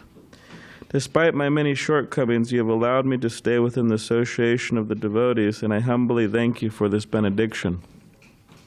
It is by their association that one can become free from Maya, illusion. Of course, it is not automatic. If one is determined to remain hard-hearted, hypocritical, and a fault finder, there is always a way. Krishna will reluctantly fulfill such low desires. I do not wish to go into details of my fallen condition. You know me and love me more than I can understand. You demonstrate to the world what a real Vaishnava is, free from fault, free from the desire to find fault, free from hypocrisy, a heart as soft as fresh churned butter. You are the reason why Krishna consciousness spreads so fast throughout the modern world. Sometimes we may wonder how you did it. Sometimes we may wonder how we are supposed to do it. It is an open secret. Purity is the force. Surrender is the way. Compassion is the main quality behind your existence. We have to give up all selfishness once and for all. We have to give up all desires for sense gratification once and for all. That is if we wish to spread Krishna consciousness. But if we want the other stuff, prestige, fame, followers, etc., we can cheat ourselves with such insignificant ambitions. Krishna will reluctantly fulfill such low desires. Dear Srila Prabhupada, I have been encouraged to aspire for the renounced order of life, sannyas. My Diksha Guru has given me permission to pursue this, as well as many well-wishers and Shiksha Gurus, not for the purpose of prestige, fame, or followers, etc., but to expand your mission in service to you and your sincere followers, to preach, leaving aside all other concerns. I am aspiring to formally take this step in about 5 years, but have already submitted my sannyas application and will travel throughout America and the world for training. They want to make sure I travel well and am an encouraging figure in your movement. What can I say? I aspire to be a Prabhupada man. I desire to follow in your footsteps and be an ambassador of goodwill, a Goswami in the true sense of the term. As you know me better than me, it is not easy for someone like me. Therefore, with all humility I could muster up, I beg you to bestow your blessings upon your foolish, hard-hearted, hypocritical, fault-finding grand disciple. Please guide me in such a way that I please you. Your servant, Balaram Das. Okay. Got a few minutes.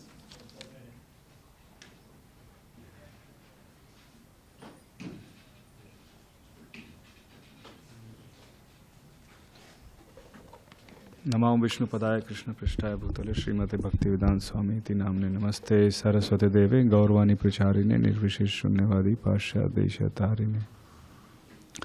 So, Srila Prabhupada, on your Vyasa Puja, one quality of yours really touched me, and that is from Sally Agarwal. As we all know, Sally Agarwal was the one where Srila Prabhupada stayed, and when Prabhupada visited there, he opened the fridge and he saw like all non-vegetarian stuff was there. Prabhupada was not staying there, he was staying in YMCA. So he said, if you empty this refrigerator, then I will cook for you every day. And, he didn't like chastise them, oh, you are eating meat, you are demons, you will go to hell or something. But he was so compassionate that he actually helped them. And he gave so much love to Sally Agarwal and Gopal, their hosts, that, when Sally Agarwal, she was a devout Christian, that she had so much love for Prabhupada that at the time of, leaving her body, she told her daughter that you should invite Srila Prabhupada disciples to preside over my memorial services. So I think it was last year or last to last year, she left her body in Wisconsin medicine, and her daughter actually invited devotees from Chicago temple to the memorial service. So that is the impact, that is the compassion that I was really touched by Srila Prabhupada, that he has so much love and compassion, and that people still remember him even after so many years, and and he respects their space and whatever they are doing. So So yeah, this is just one. And the second point I wanted to make is that it's so nice for me to see all Prabhupada disciples and grand disciples and get their association and giving us Radha Giridhari, to worship. And so I thank all of you and Srila Prabhupada for everything. Hare Krishna.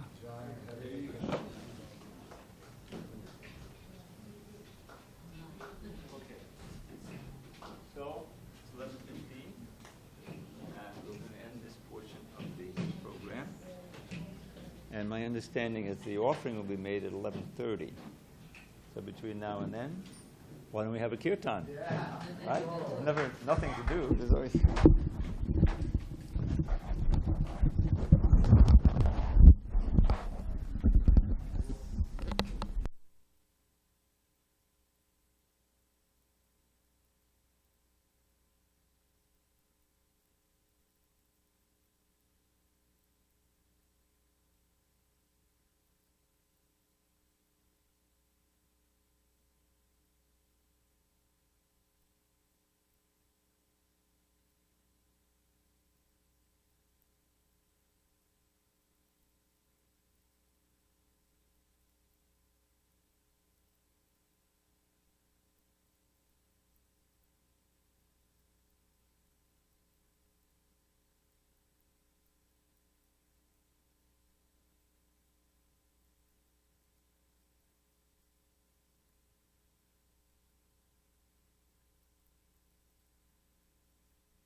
Namo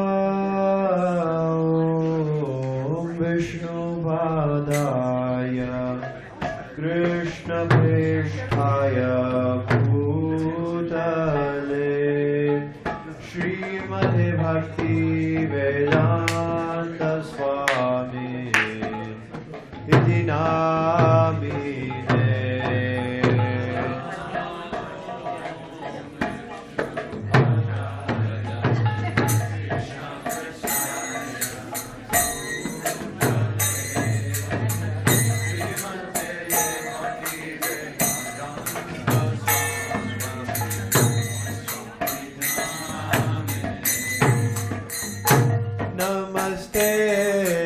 Saraswate Deve Gauravani Pracharine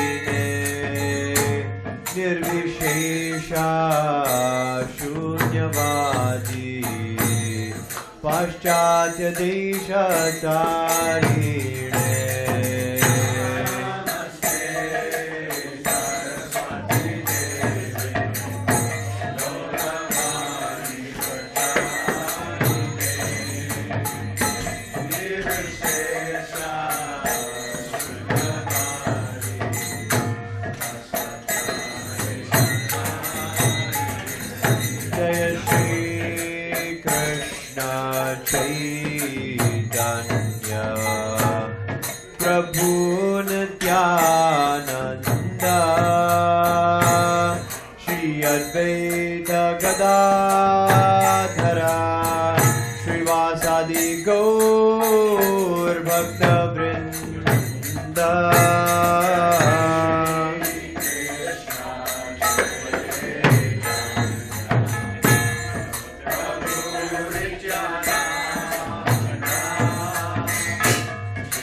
Jaya Shri Krishna Chaitanya Prabhu Nityananda Shri Advaita Gadadhara Srivasadi Gaur Bhakta Vrinda Chaitanya Prabhu Nityananda Shri Advaita Gadadhara Srivasadi Gaur Bhakta Vrinda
Krishna, Krishna Krishna, Hare Hare, Hare Rama, Hare Rama, Rama Rama, Hare Hare.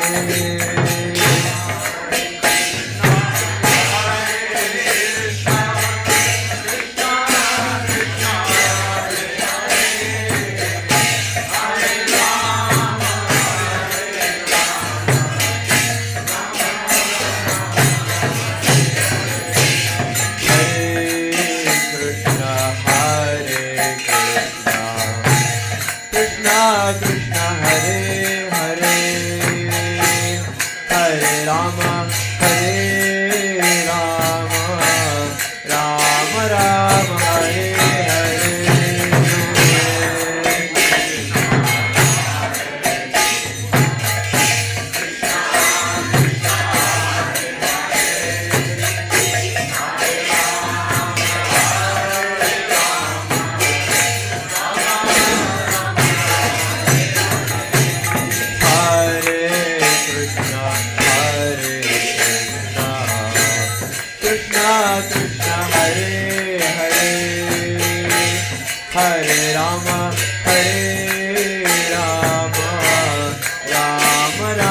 Hare Hare.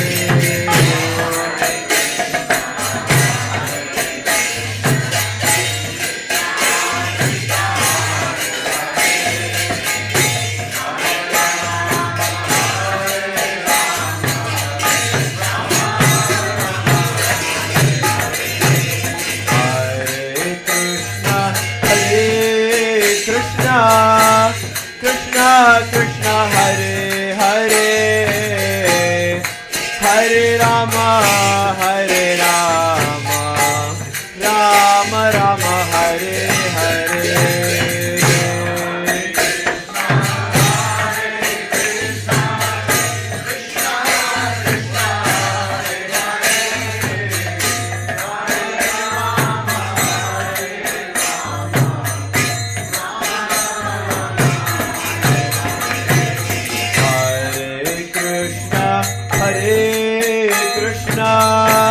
Krishna Krishna Hare Hare, Hare Rama, Hare Rama, Rama Rama, Hare Hare. Krishna Krishna Hare Hare, Hare Rama, Hare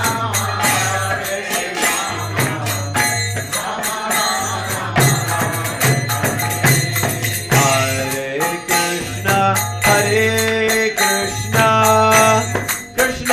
Krishna Hare Hare, Hare Rama, Hare Rama, Rama Rama, Hare Hare.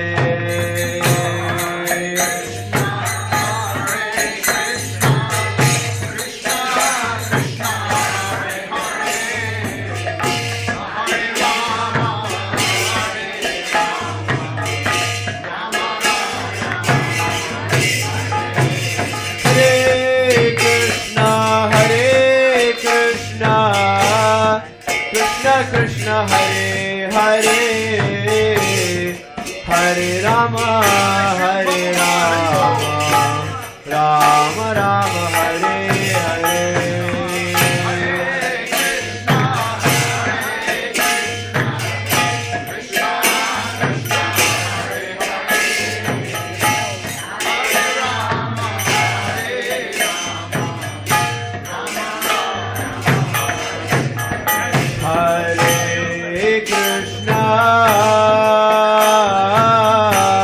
Hare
everybody. So now we have Pushpanjali.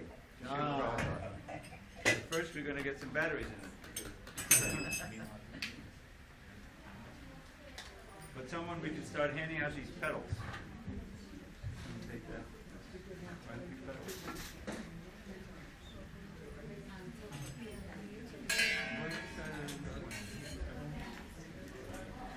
Yes, he's handing out. But I think that you're going to need more. But you don't need. Oh, look, wait.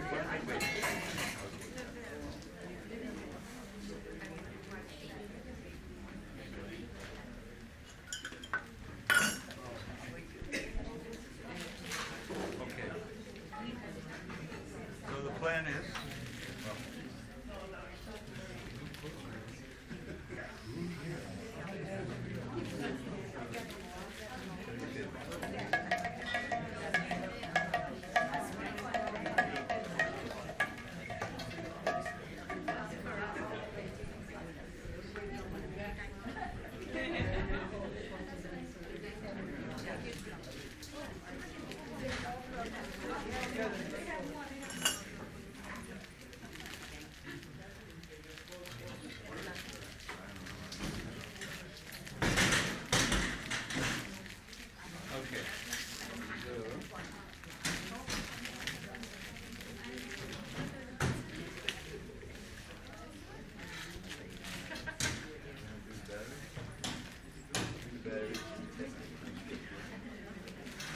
all right, slight delay, but we have a few minutes. You're going to put the batteries in properly so it works.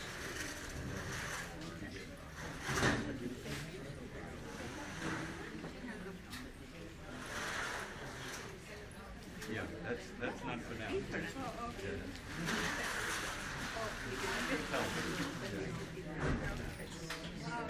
No, take it from there. You don't destroy that.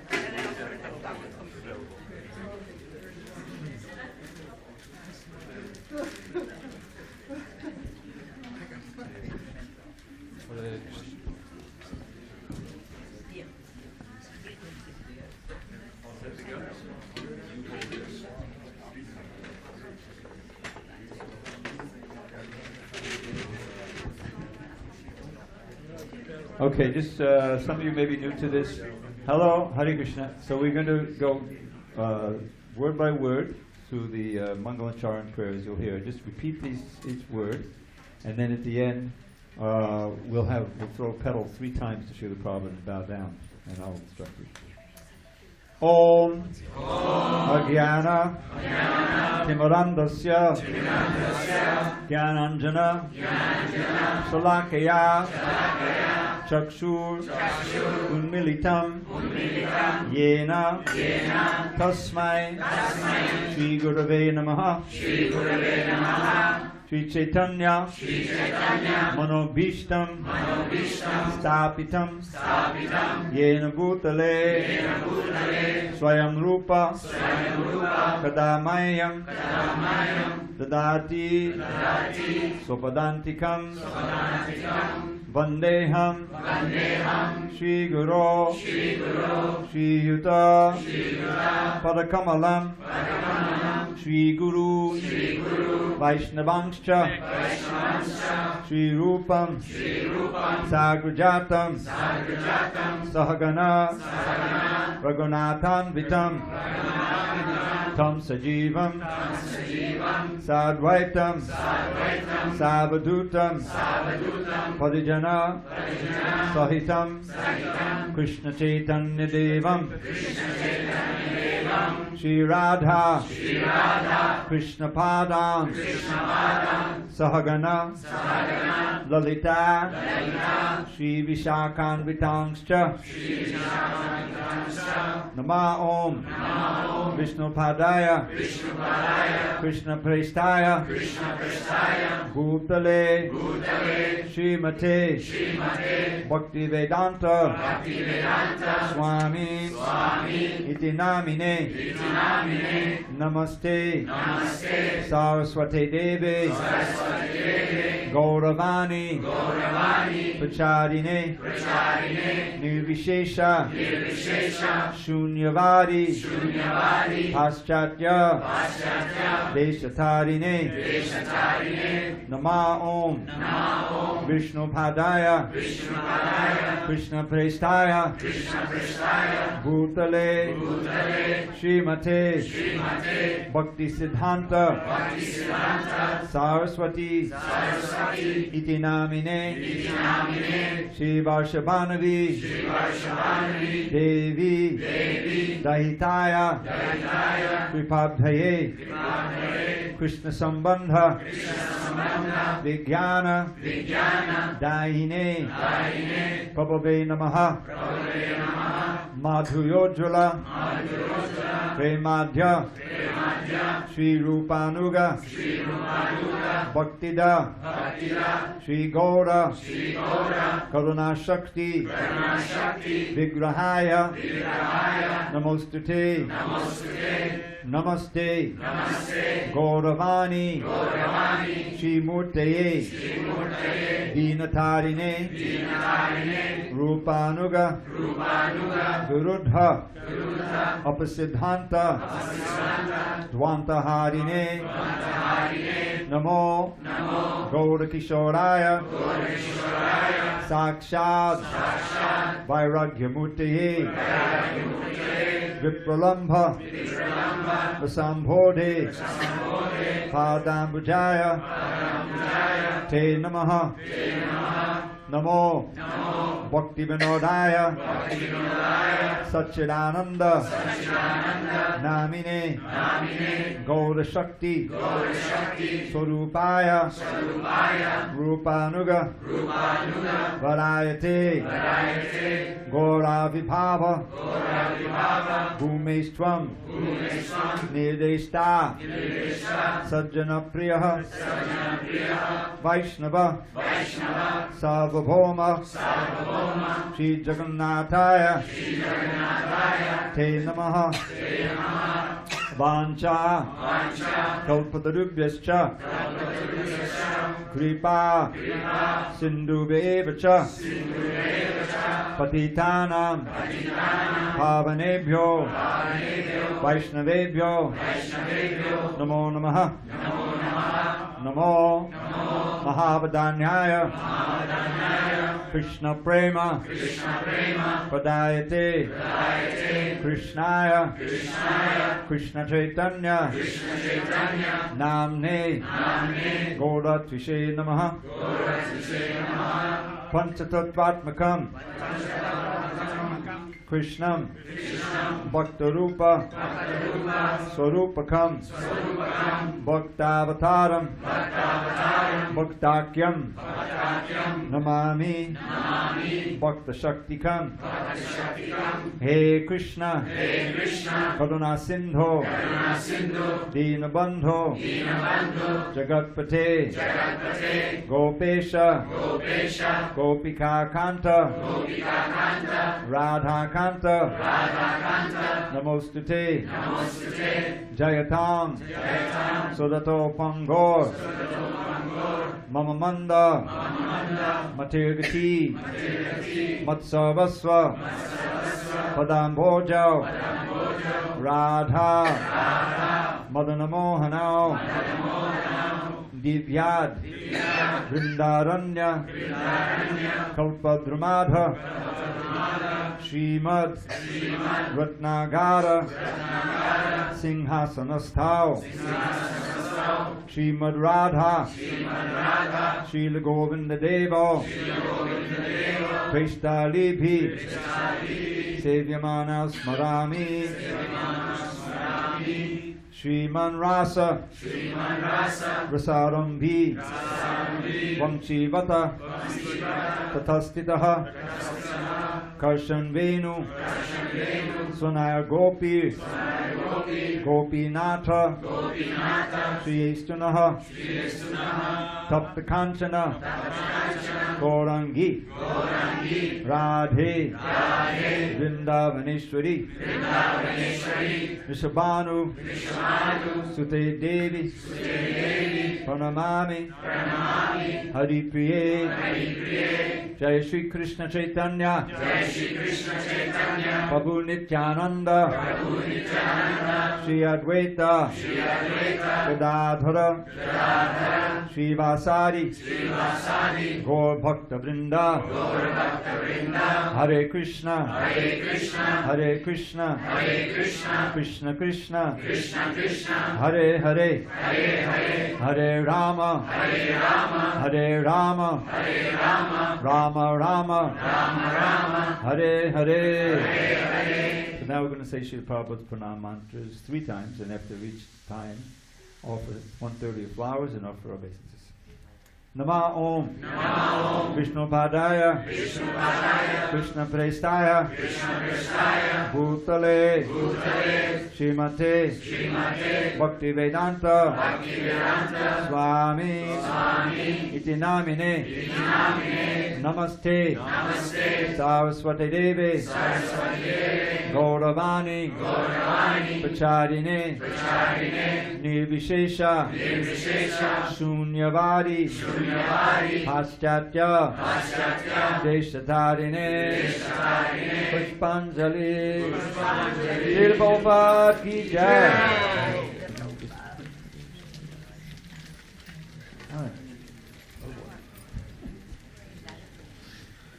Nama Om, Vishnu Padaya, Krishna Prestaya, Bhutale, Srimate, Bhakti Vedanta, Swami, Iti Namine, Namaste, Saraswati Devi, Gauravani, Pracharine, Nirvishesha, Shunyavadi, Paschatya, Deshatarine, Pushpanjali, Srila Prabhupada ki jai.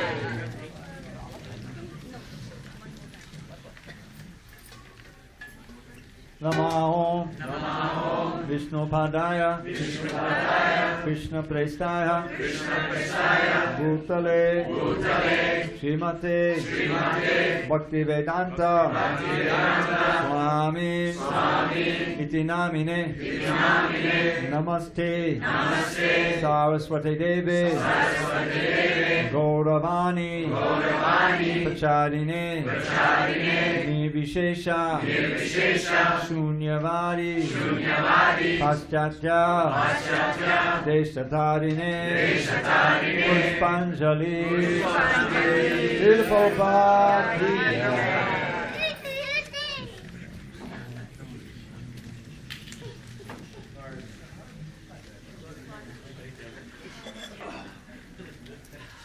So that ends the Pushpanjali. Now let's back up because we have to sweep up all these petals. And we'll have a little kirtan, and then we'll have a simultaneous kirtan with on the altar and offering there Guru Puja and samsara prayers. Or should I say Guru Vaishnava? Guru Vaishnava.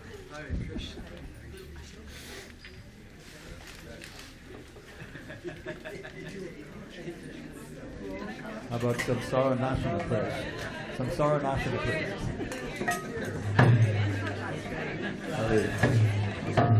Nama Om Vishnu Padaya Krishna Prestaya Bhutale Srimate Bhakti Vedanta Swami Iti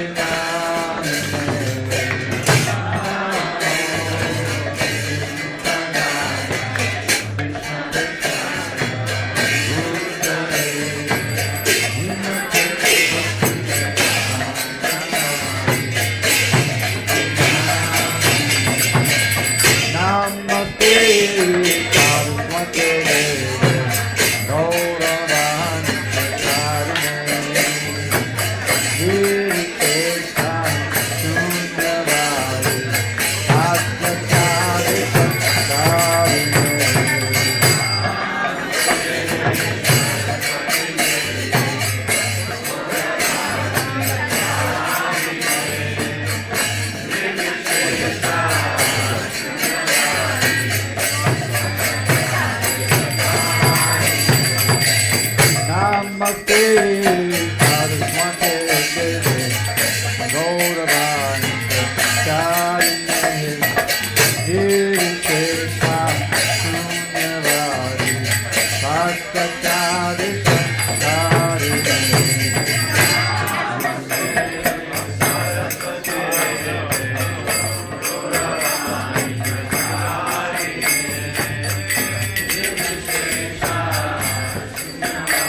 Sadhana Kirtan, Hari Bhakta Sangha.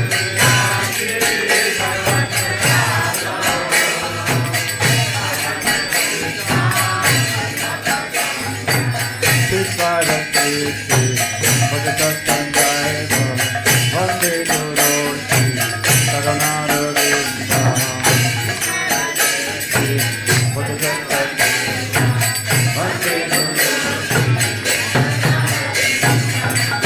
Radhika Madhavayora Para Madhya Lila Gunarupanana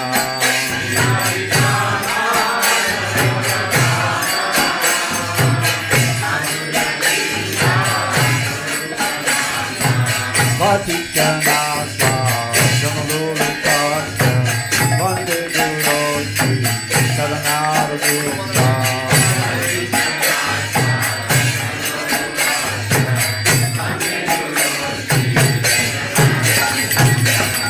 Nipunjayuna Vatikeli Sejai Yayari Nirukira Pitaniya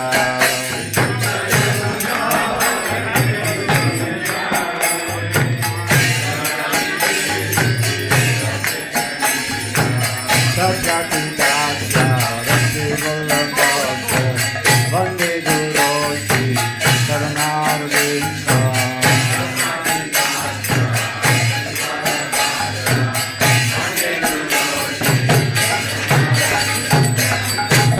Jagaridve Saramasta Shastra Uttanta Bhavadita Eva Sati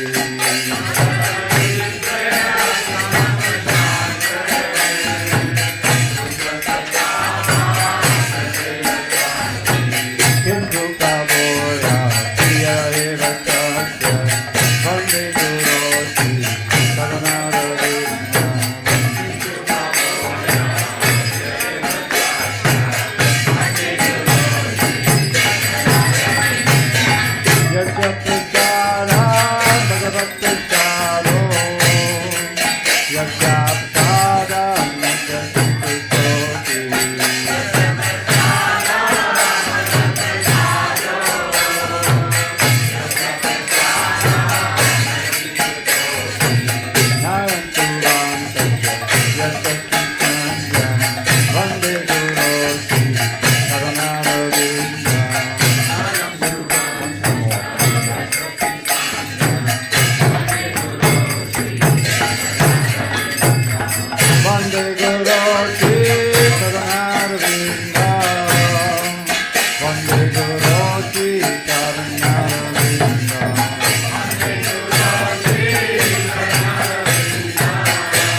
Vandam we Sarandana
Hare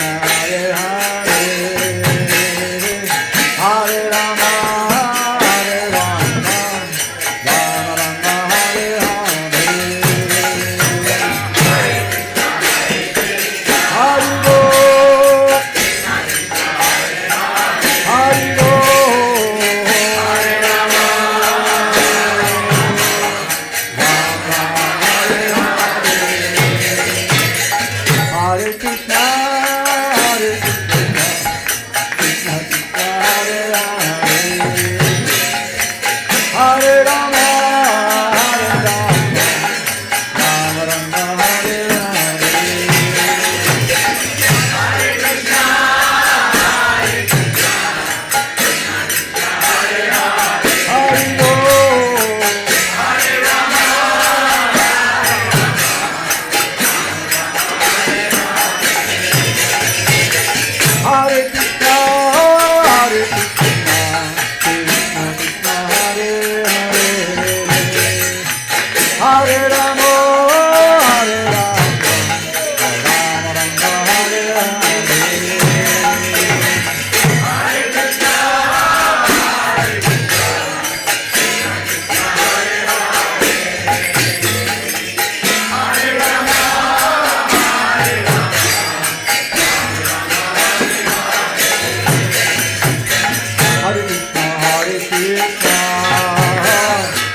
Krishna Krishna, Hare Hare, Hare Rama, Hare Rama, Rama Rama, Hare Hare Krishna, Hare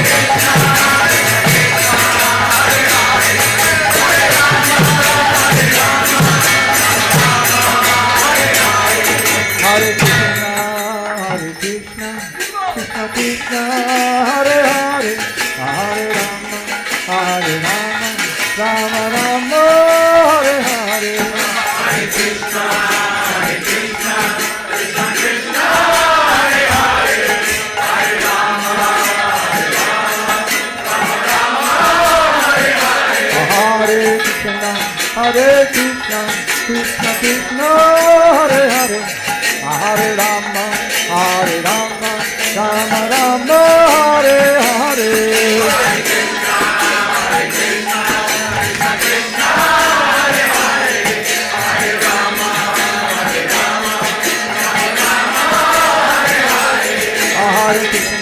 Hare Krishna, Krishna Krishna, Hare Hare, Hare Rama, Hare Rama, Rama Rama, Hare Hare. Hare Krishna, Hare Krishna, Krishna Krishna, Hare Hare, Hare Rama, Hare Rama, Rama Rama, Hare Hare. Hare Krishna, Hare Krishna, Krishna Krishna, Hare Hare, Hare Rama, Hare Rama, Rama Rama, Hare Hare. Hare Krishna, Hare Krishna, Krishna Krishna, Hare Hare, Hare Rama, Hare Rama, Rama Rama, Hare Hare. Hare Lord, Hare Rama, Hare Rama, Hare Krishna, Hare Krishna, Krishna Krishna, Hare Hare, Hare Rama, Hare Rama, Rama Rama, Hare Hare.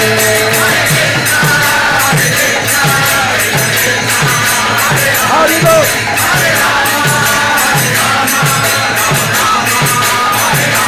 Hare Krishna, Hare Krishna, Krishna Krishna, Hare Hare, Hare Rama, Hare Rama, Rama Rama, Hare Hare.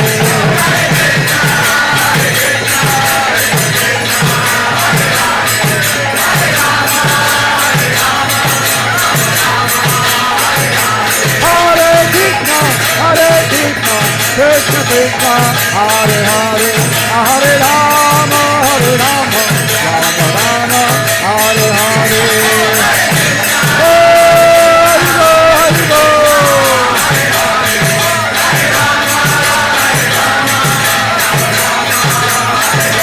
Hare Krishna, Hare Krishna, Krishna Krishna, Hare Hare, Hare Rama, Hare Rama, Rama Rama, Hare Hare.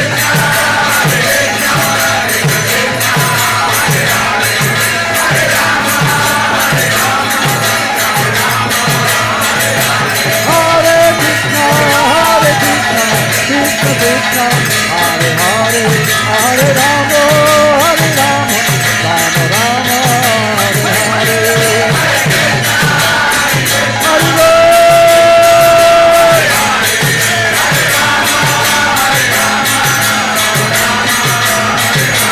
Jaya Prabhupada, Prabhupada, Prabhupada, Jaya Prabhupada.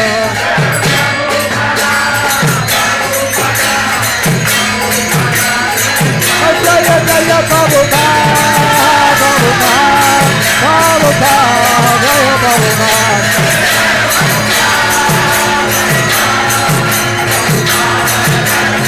Jaya Jaya Prabhupada, Prabhupada, Jaya Prabhupada.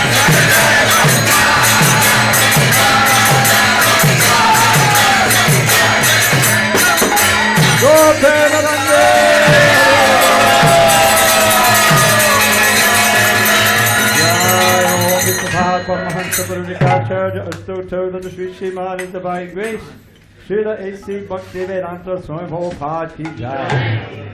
ISKCON Viviti founder Acharya Srila Prabhupada ki Jai. Jai Om Vishnupad Paramahamsa Purudikacharya Ashtochara Tapashri Srimad Divine Grace Srila Bhakti Siddhanta Saraswati Thakur ki Jai. Ananta Koti Vaishnavini ki Jai. Namacharya Srila Haridas Thakur ki Jai. Premchiko Sri Krishna Chaitanya Prabhu Nityananda Sri Advaita Gadadhara Srivasadi Gaur Bhaktavini ki Jai. Shri Shri Radha Krishna Gop Gopinath Shama Kun Radha Kun Giri Govardhan ki Jai. Vrindavan Dham ki Jai. Navatik Mayapur Dham ki Jai.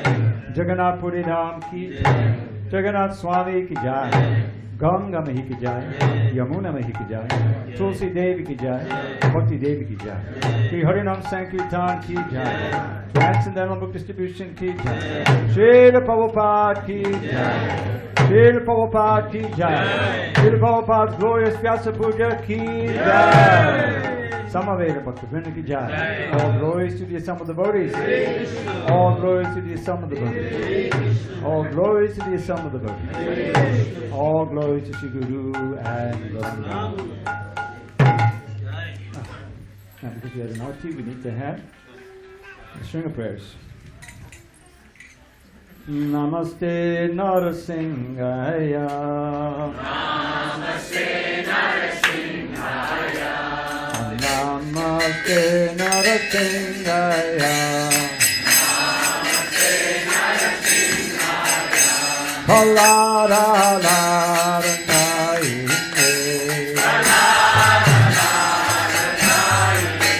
Hiranyakashipo Vakshaha. Akila Tantana Talaye.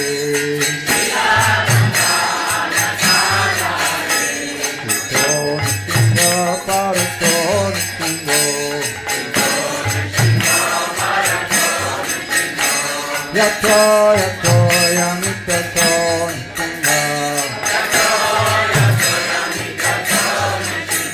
Bahi nishingo ritae nishingo. Natingo madin sharanam prapaje.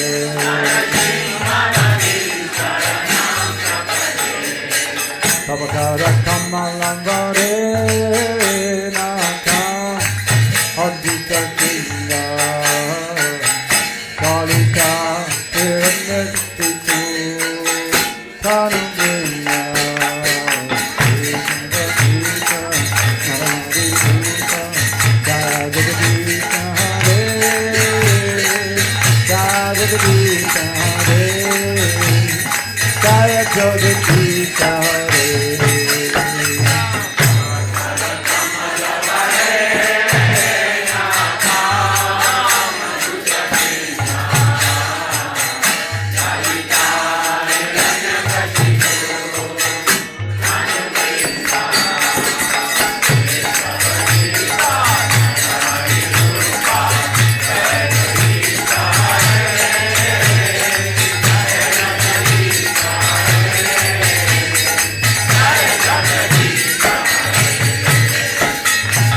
Kesavadeta Narahari Rupa Jagadisha Hare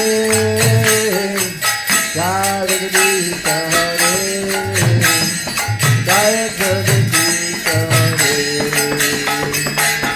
Kesavadeta Narahari Rupa Jagadisha Hare Jagadisha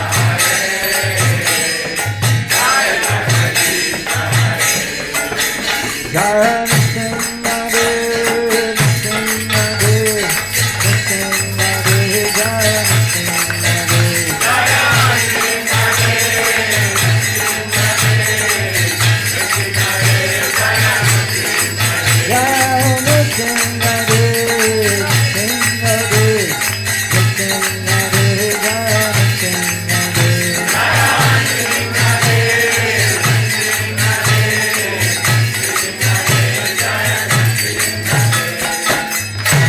Bhagavan ki jai, Prabhupada ki jai, Go Premanande, Hari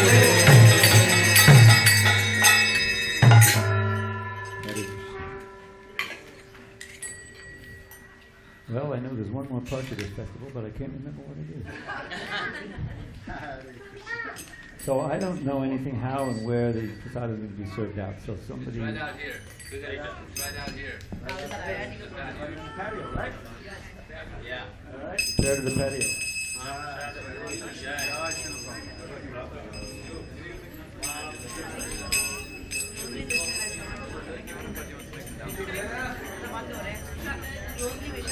Oh, there he is. Where's the microphone? Hey, go around to everybody back. Sorry, hold on a second, everyone. Hold on. Hold on.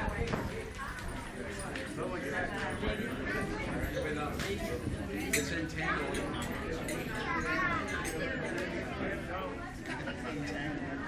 Okay. Alrighty. You can use Comes the with the garland? the garment, yeah. Okay, I'll try this. Okay. The mic comes with a garland. Special mercy mic. Hare Krishna. Is it on? Is that better? Yeah. All right, Prabhus. Okay. All glories to Srila Prabhupada. Jai. I just wanted to make some mention here on this wonderful occasion of worshiping Srila Prabhupada all together here, as all of us as family, part of New Govardhan Dham, that some individuals did help sponsor the feast today in honor of Srila Prabhupada. I want to mention their names. We have Nadia Bihari and Kripamai Prabhus, Krishna Kata Prabhu, Vaikunta Dev Prabhu, Prabhupada Das Prabhu, Pavamana Sampada Prabhus, Tulsi Priya and her family, and Indira Prabhu. So we want to, and if any of you had contributed online, I may not have your names here, but we thank you very, very much for helping out to provide us with the, what we need here. Let me not have my back to the deities. What we need here for the service, or needed here for the service of Srila Prabhupada. I also wanted to do a quick mention, and forgive me if I don't get all your names, but there's different individuals who helped prepare the larger feast for Srila Prabhupada. Now, many of you may have brought offerings for Srila Prabhupada, and we definitely appreciate all of you who did that, who came here to give something to Srila Prabhupada. So we have the preparers, and we have Pavamana Prabhu with his famous sabji to offer to Srila Prabhupada. We have Mahahari Prabhu, another famous cook with his famous sabji to offer to Srila Prabhupada. We have Mahabharat Prabhu, who made rice, raita, dahi wada. He must have made 5 preps, while we're all just trying to make 1 or 2. So he's amazing. And Mahabharat's appropriate name for him is like Maharati. So, and then we have Ladali Prabhu and her daughter, Radha. They both made a wonderful cake and cupcakes for Srila Prabhupada. So that's really awesome.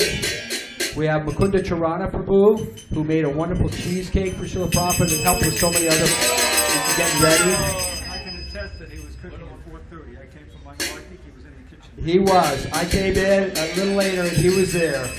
And then we have Bhakta Sal Prabhu, made nice halva for Srila Prabhupada. We have chutneys by Gaura Keshava and Ananga Priya Prabhu. We'll have some sweet rice coming, some nectar. And then also other individuals who helped out. We had Abaral, Vishal, Arjuna, Francisco, and the dishwasher Sean. And also want to thank all of you. I don't have all your names here, but all of you who helped make kachoris. We also appreciate that very much. And if I missed anybody's names, please forgive me. Thank you so much for helping out. And then we also had Vrindavan Milasini and Giridhari Priya Prabhu and all the garland and flower preparers and makers. Thank you all very, very much. So we do have a wonderful feast out here. And believe me, there's plenty of prasadam, so don't be shy. This is in honor of Srila Prabhupada. So thank you all very much. Jai Srila Prabhupada.